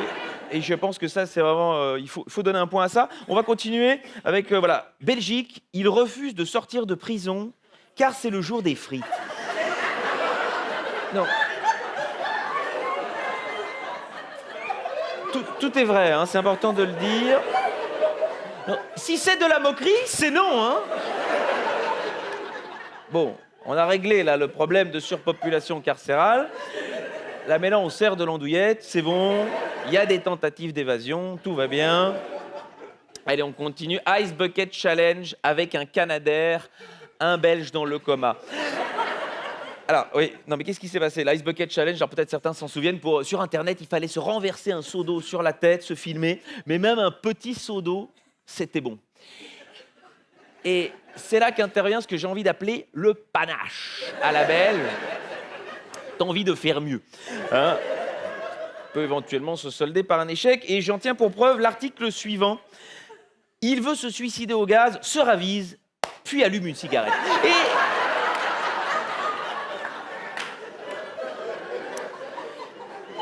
voilà. Je pense que là, on est quand même dans un cas de sélection naturelle. Hein. Pas envie de chercher plus loin. N'applaudissez pas ça. Non, non. C'est des gens qui décèdent. Allez, on continue, on reste chez nous. Insolite, le quart de touristes belges fait un détour de 1200 km. Alors, il faut que je vous explique l'histoire. Bon, déjà, important à dire, c'était un autocar de flamands. Oui, c'est pas grand-chose pour vous, mais pour moi, c'est important. Alors, qu'est-ce qui s'est passé? Il s'est assis, vous voulez, il est parti, hop, sur son GPS, il écrit, voilà, La Plagne, France. Il y en a deux. Pas d'inquiétude, il se dit, on va déjà aller au premier. C'est quand il a vu que Barcelone se rapprochait, il s'est dit, ça va pas être là. Hein. Allez, on continue. Du porno pour les pandas de Paradise. Alors, Paradise, c'est un zoo chez nous, et on a 2 pandas. On a reçu du régime chinois, il s'ennuie, et le directeur du zoo s'est dit, ce qui serait bien, c'est qu'il fasse un petit panda. Et il a eu cette idée extraordinaire de diffuser des vidéos de pandas qui copulent pour leur donner l'idée. Et ça, si ça fonctionne, le gouvernement belge vraiment va faire pareil avec les fonctionnaires. Diffuser des vidéos de gens qui travaillent pour leur donner l'idée. Et ça a fonctionné. C'est véridique.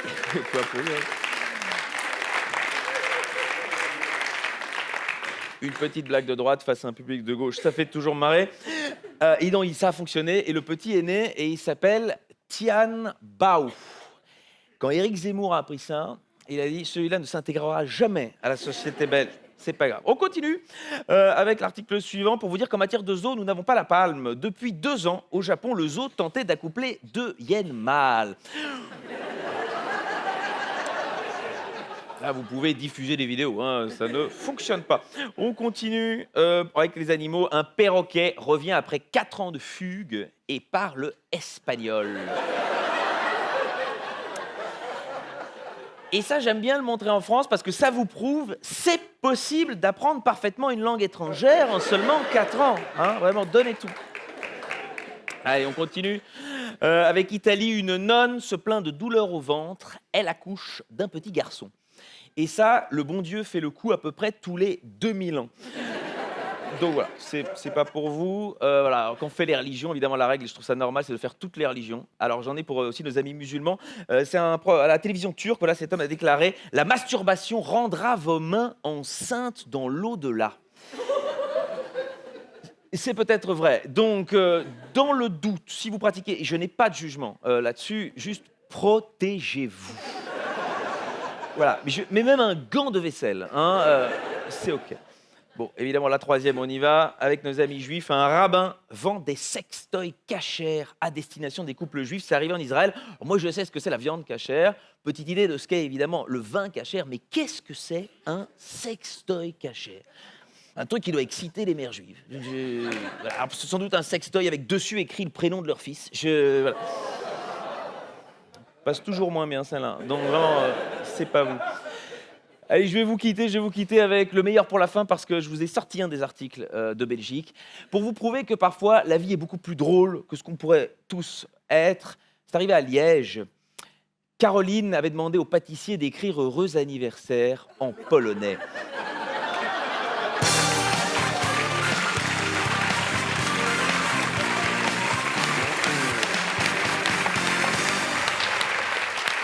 Alex Vizorek. Alex Vizorek. Bravo. Bravo. C'est drôle, hein? Il y a des choses qui ne s'inventent pas. Hein. Il y a des choses qui ne s'inventent pas.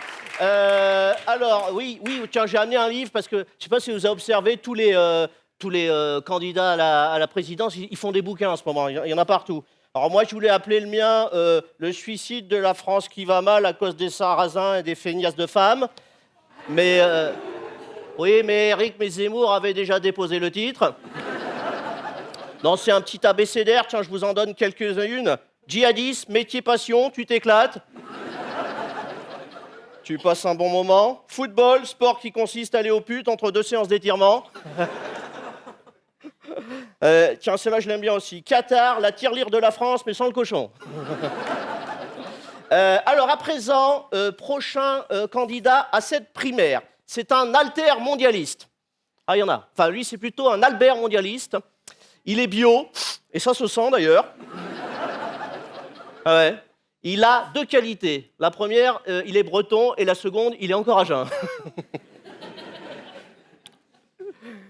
On l'aime beaucoup. C'est un peu le Michel Rocard du rire, c'est-à-dire qu'on ne comprend pas toujours ce qu'il dit. Mais quand tu as fini de l'écouter, tu as l'air plus intelligent. Mesdames et messieurs, je vous demande d'accueillir Albert Mélé. Albert Mélé.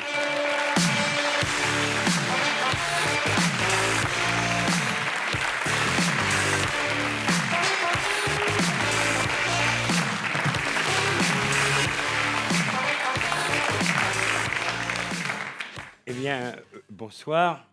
Oui, j'aimerais commencer par une petite confidence. Tout ce que je vais vous dire ce soir, je l'ai écrit avant. Donc si par hasard vous entendez quelques petits bafouillages, ce ne seront pas des problèmes d'articulation, mais des ratures. Aussi vais-je vous donner mes opinions sur différents sujets, et je l'avoue, même sur certains que je ne connais pas bien, voire pas du tout, car j'estime personnellement que le droit de se tromper est un privilège qui ne doit pas être réservé qu'aux experts. Alors, commençons par parler du prix des cigarettes et du financement des retraites. En effet, une hausse du prix du tabac provoque tous les coups une diminution de la consommation de cigarettes. Donc, à terme, et ce qui est positif, une augmentation de l'espérance de vie. Mais à plus long terme, et ce qui est beaucoup moins positif, une aggravation du déficit des caisses de retraite. Alors que, pour pouvoir payer les retraites du futur, c'est-à-dire nos retraites à nous, il faudrait qu'aujourd'hui, les autres fument plus. Il faut donc commencer par baisser le prix des cigarettes, à condition évidemment d'informer sur le danger de la retraite. La retraite, c'est très dangereux. Les chiffres sont là. Selon un chiffre vrai, le taux de mortalité est beaucoup plus élevé chez les retraités que chez les actifs. De la retraite, personne n'en sort vivant.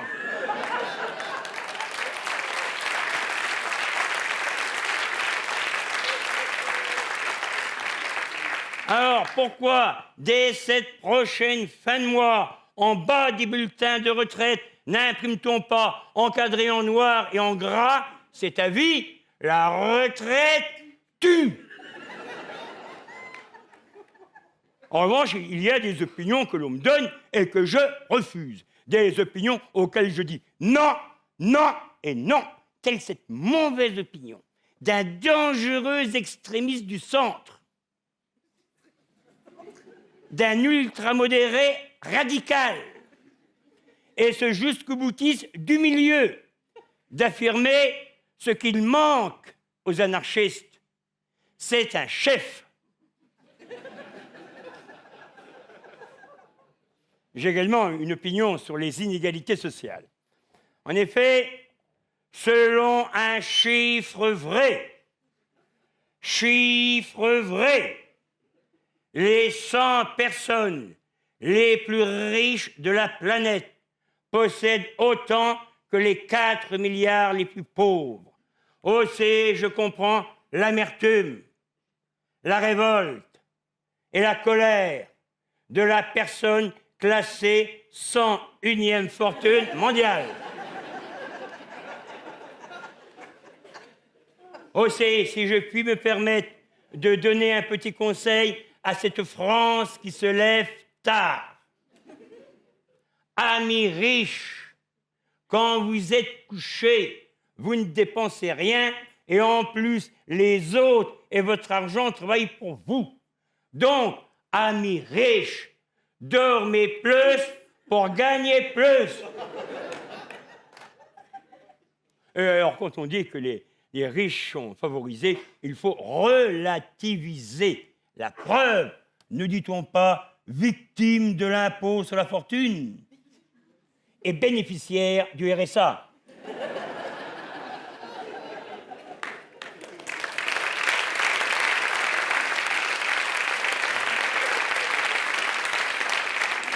Quoi qu'il en soit, en France comme un peu partout dans le monde, si les riches ont du bien, eh bien les pauvres ont du mal. Alors, sur le 11 novembre férié, personnellement, je n'ai pas d'opinion tranchée. La seule chose que je puis dire, d'après ce que j'ai entendu dans les médias, c'est que le 11 novembre férié, c'est vraiment très mauvais pour la compétitivité de nos entreprises. Car il ne faut pas oublier que le 11 novembre, nos concurrents allemands, eux, travaillent. Alors, continuons sur l'emploi. En effet, franchement, sur l'emploi, il nous faut tout simplement une politique de l'emploi qui se donne pour priorité l'emploi, pour créer des emplois à durée indéterminée, des emplois à durée déterminée, mais aussi des emplois à durée terminée. Et parfois, des mesures très simples permettraient de créer des milliers et des milliers d'emplois. Ainsi, l'on pourrait créer des emplois de pompistes, de pompiers, d'urgentistes, de carrossiers, de prothésistes, d'aumôniers et de fleuristes, si tout simplement l'on voulait bien supprimer les limitations de vitesse.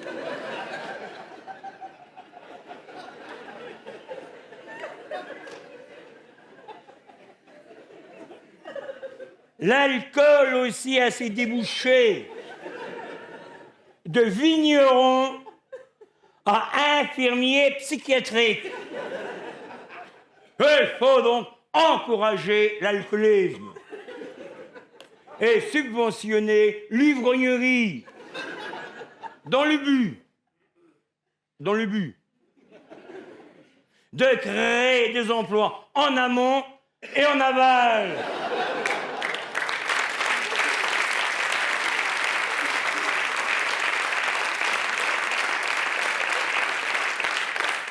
Il faut aussi fabriquer et exporter des avions de combat et des bombardiers. Ce qui vous permettrait, à court terme, de créer des emplois dans l'aéronautique Et à plus ou moins long terme, si un jour ces joyaux de nos technologies de haut niveau sont utilisés contre notre beau pays, des emplois dans les hôpitaux et plus tard dans le bâtiment. Et sans plus attendre, il faut relancer le bâtiment, par exemple, par des aides directes aux toitures bio. Des toits en chaume. Ce qui permettrait de créer des emplois de chômeurs. Il faut donc remettre notre pays au travail pour nous retrouver enfin dans une France occupée. Où les travailleurs seront tous des collaborateurs.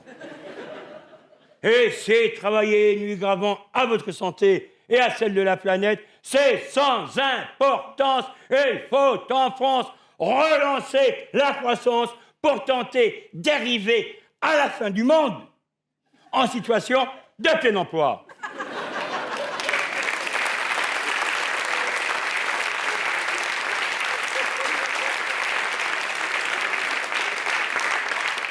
À ce propos, et j'aimerais terminer par cet ultime constat, tous les experts internationaux de tout pays, de toute discipline et de toute époque confondue sont unanimes. Jamais, jamais, jamais nous n'avons été aussi près de la fin du monde. Jamais. Alors, supposons que l'on nous annonce une apocalypse certaine pour, disons, dans 2 ans. Une fin du monde de proximité. Illico. Je prends 3 mesures. Primo, je me remets immédiatement à fumer. Secondo, je mène une vie beaucoup plus youpi. Tertio, je profite de tout ce que j'ai envie grâce à un emprunt que je rembourse sur 30 ans. Quoi qu'il en soit, le jour de la fin du monde, de facto, tous les comptes seront remis à zéro. En un instant, les fortunes des nantis seront anéanties et les dettes défauchées effacées. On aura une fin du monde de gauche. Voilà. Merci beaucoup.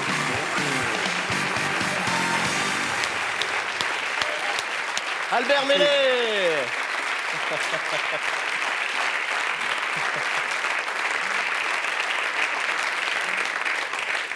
Je veux juste apporter une précision à ce que j'ai dit précédemment. En fait, il n'est pas à jeun. Allez, dernier candidat à cette primaire, un petit nouveau. Il a le profil parfait pour faire de la politique puisqu'il faisait de la publicité avant. Et c'est vrai qu'en politique, le packaging compte plus que la qualité du produit. Rassurez-vous, de la pub, c'est le seul point commun qu'il a avec Jacques Séguéla. Jacques Séguéla, qui est quand même la preuve vivante que l'abus de soleil peut engendrer de graves lésions cérébrales.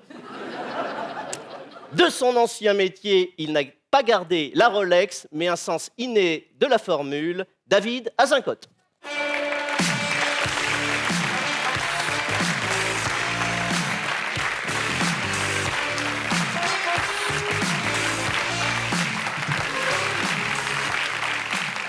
Bonsoir Lyon. Effectivement, comme l'a dit Régis, avant je travaillais dans la publicité, j'étais créatif dans une grande agence parisienne que je ne nommerai pas, mais qui s'appelle Havas. Alors j'ai arrêté la pub parce que, comme il l'a dit aussi, effectivement la pub c'est beaucoup de mensonges, un peu comme en politique. Par exemple, la grande mode en ce moment chez les marques, c'est de vous dire qu'on peut consommer responsable. Je ne sais pas si vous connaissez ce terme, consommer responsable. Je vois pas très bien le rapport entre les deux. Ça me fait penser à ces femmes qui se font sodomiser parce qu'elles veulent rester vierges. C'est pas... Voilà, bon, voilà. Après, non, les marques... Non, on est en direct, on peut le dire, donc ça va. Non, les marques n'ont pas vraiment d'éthique. Vous savez, par exemple, Bayer vient de racheter Monsanto.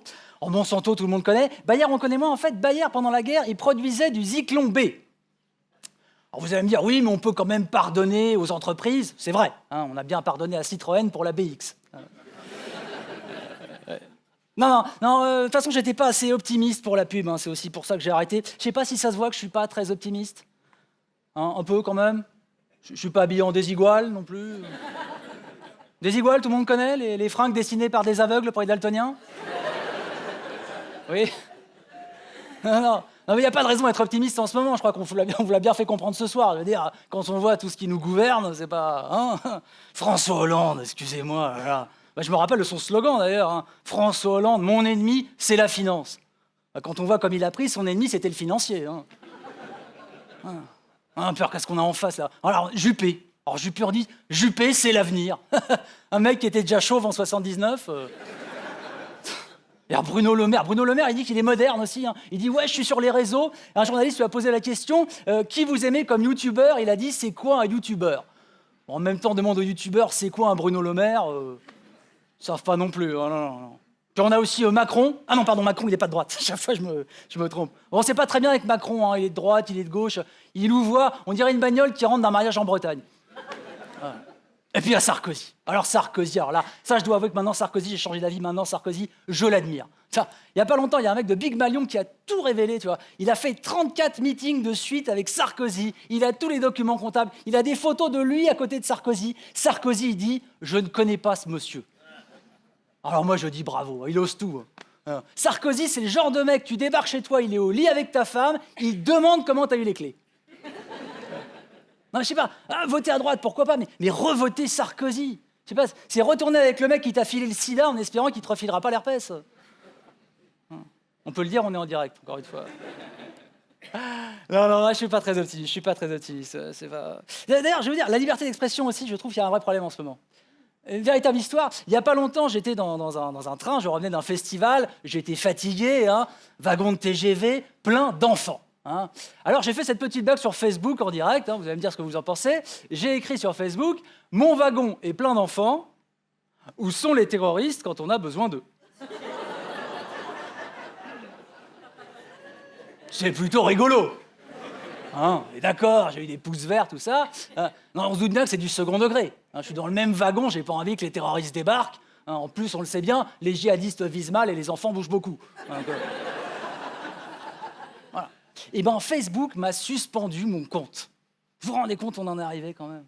C'est chaud en ce moment, hein. C'est tendu entre les communautés. Hein. C'est chaud, Enfin, c'est chaud pour les musulmans surtout. Hein. Ah si. Vous savez, il y a tous ces gens qui disent « Oui, l'islam est une religion violente. Est-ce que vous avez déjà ouvert le Coran ?» Oui, je l'ai ouvert. Enfin, j'ai aussi ouvert l'Ancien Testament. Oui, je ferai périr tes ennemis au fil du glaive. Je tuerai tous les premiers-nés. Ça manque un peu de licorne, hein. Alors après, pour autant, j'aime pas les gens qui disent tout le temps le contraire, vous savez, qui disent « Le djihadisme, ah ben non, ça n'a rien à voir avec l'islam. » Les mecs au Bataclan, ils sont pas rentrés en criant « L'hiver approche !» Hein? Non, je sais pas, c'est idiot de dire ça, ça n'a rien à voir avec l'islam. Ça fait pas avancer le débat. Je sais pas, c'est comme dire l'Inquisition, oh ben ça n'a rien à voir avec l'Église catholique.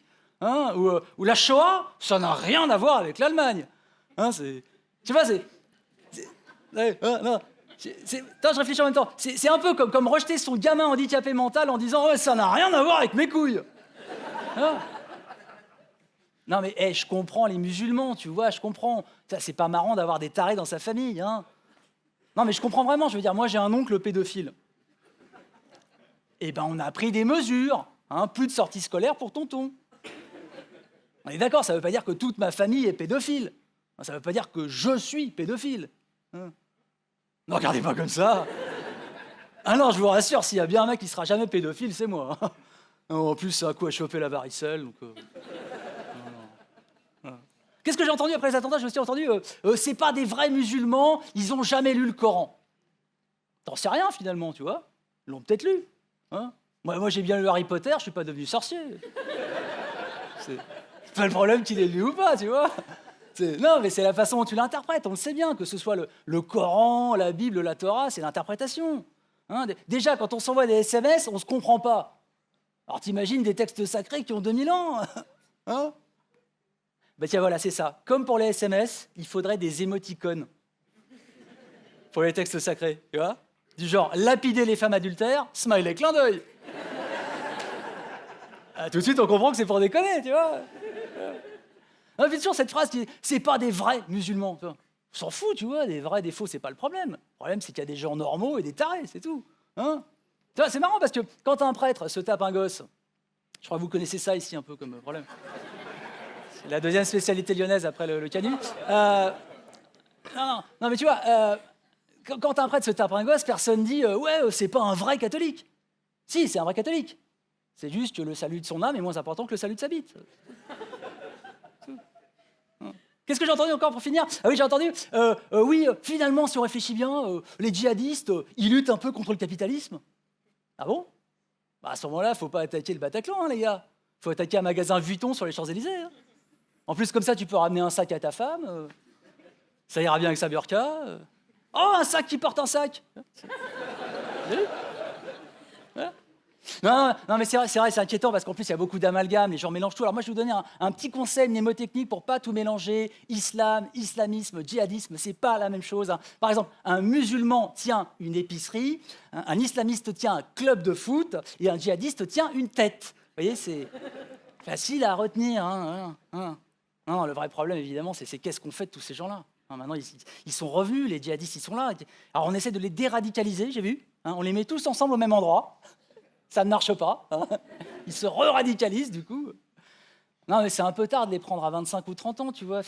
Fallait les prendre avant, quand ils étaient jeunes. En plus, si on réfléchit bien, goût de l'aventure, goût du voyage, camaraderie. Les djihadistes, c'est des scouts ratés. Mais tout ça, vous savez, c'est la faute du wahhabisme. Hein. Le wahhabisme, on en a parlé un petit peu tout à l'heure. L'Arabie Saoudite, c'est le wahhabisme là-bas. En Arabie Saoudite, tu as le droit de rien faire. Tu critiques le roi, on te coupe la tête. T'es pédé, on te coupe la tête. T'as volé un Mars, on te coupe la main. T'as trompé ta femme, on te... Non, on n'est pas des barbares non plus. On n'est pas Daesh. On te lapide. Et on lapide ta femme aussi parce qu'elle a un peu cherché, cette salope. Les mecs, ils ont le droit de rien faire. Alors après, les gens disent, oui, c'est vrai que le wahhabisme est une version un petit peu rigoriste de l'islam. Non. Moi, un truc qui te rend complètement ma boule et qui t'empêche de baiser, j'appelle ça la syphilis. D'ailleurs, c'est vrai ce que je dis, il y a un truc qu'ils ont le droit de faire en Arabie Saoudite, c'est bouffer. Du coup, il y a une épidémie d'obésité en Arabie Saoudite. Alors, avantage, il y a beaucoup moins de kamikazes saoudiens, c'est vrai. Genre, j'arrive pas à fermer la ceinture d'explosifs. Je rigole, mais vous savez, je suis vraiment pas confiant en l'avenir. Hein. C'est pour ça que j'ai pas envie d'avoir d'enfants, d'ailleurs. Non, me regardez pas comme ça, encore une fois, ça va, j'ai rien contre les enfants.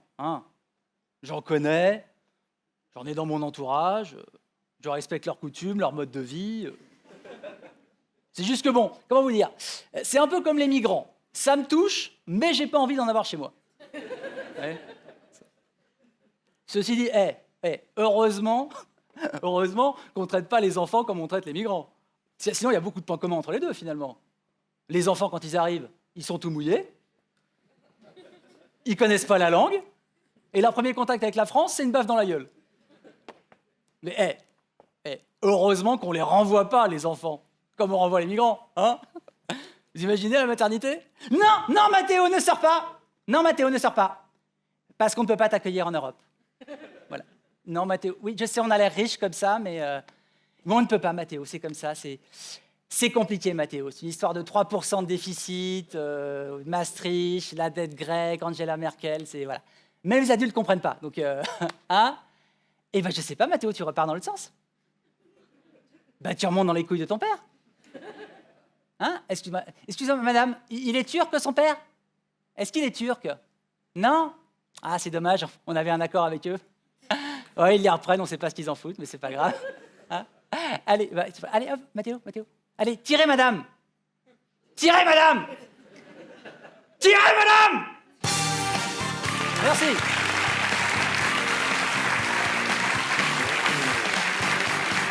Merci beaucoup. Bienvenue dans un coq. Bon, écoutez, je crois qu'on a fait à peu près le tour. On a parlé de Sarkozy, Hollande. Ah si, il y a un truc dont on n'a pas parlé, c'est ça. Attends, avant de terminer.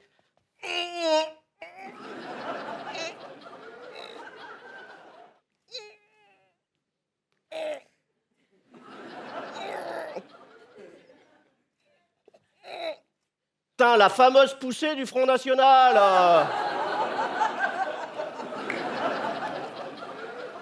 Hein? Oh là là, il y a du monde, hein? Oh là là, il y a du monde, hein? Qu'est-ce que c'est que ça? Poussée du Front National, c'est une sorte de crise hémorroïdale républicaine due à une constipation démocratique qui engendre une crise urticante de l'électeur. Hein. Et finalement, le Front National, c'est pas un remède, hein. C'est juste une saloperie que t'attrapes quand t'as été mal soigné par les autres. Hein. C'est tout.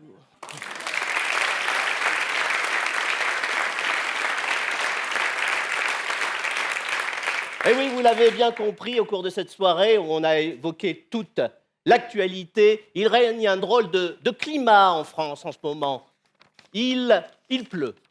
Il pleut en France. De Châteaulin à Charleville, du Finistère jusqu'aux Ardennes, il pleut dans nos chaumières. Les bassines sociales accouchent dans la zone. Les déficits s'épongent par d'autres dépressions. Et moi, devant l'écran, j'attends l'anticyclone qu'on me promet certain chaque veille d'élection. Et ce, depuis 20 ans, la petite semaine. Il pleut les mêmes sondages sur les mêmes parapluies. De nuages en clivage, d'orages en bavardage, la même litanie et le même crachin. Il pleut en France, il pleut en France. Et l'on voudrait que j'aille voter avec un temps pareil.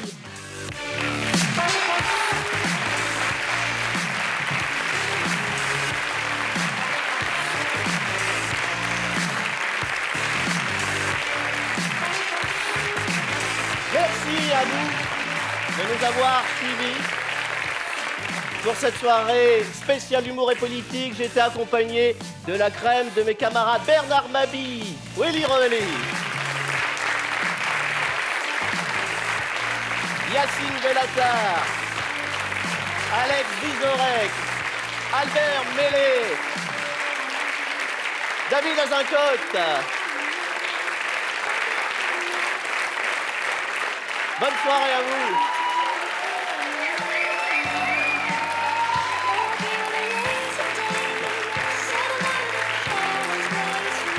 Portez-vous bien, à très bientôt sur Paris Première.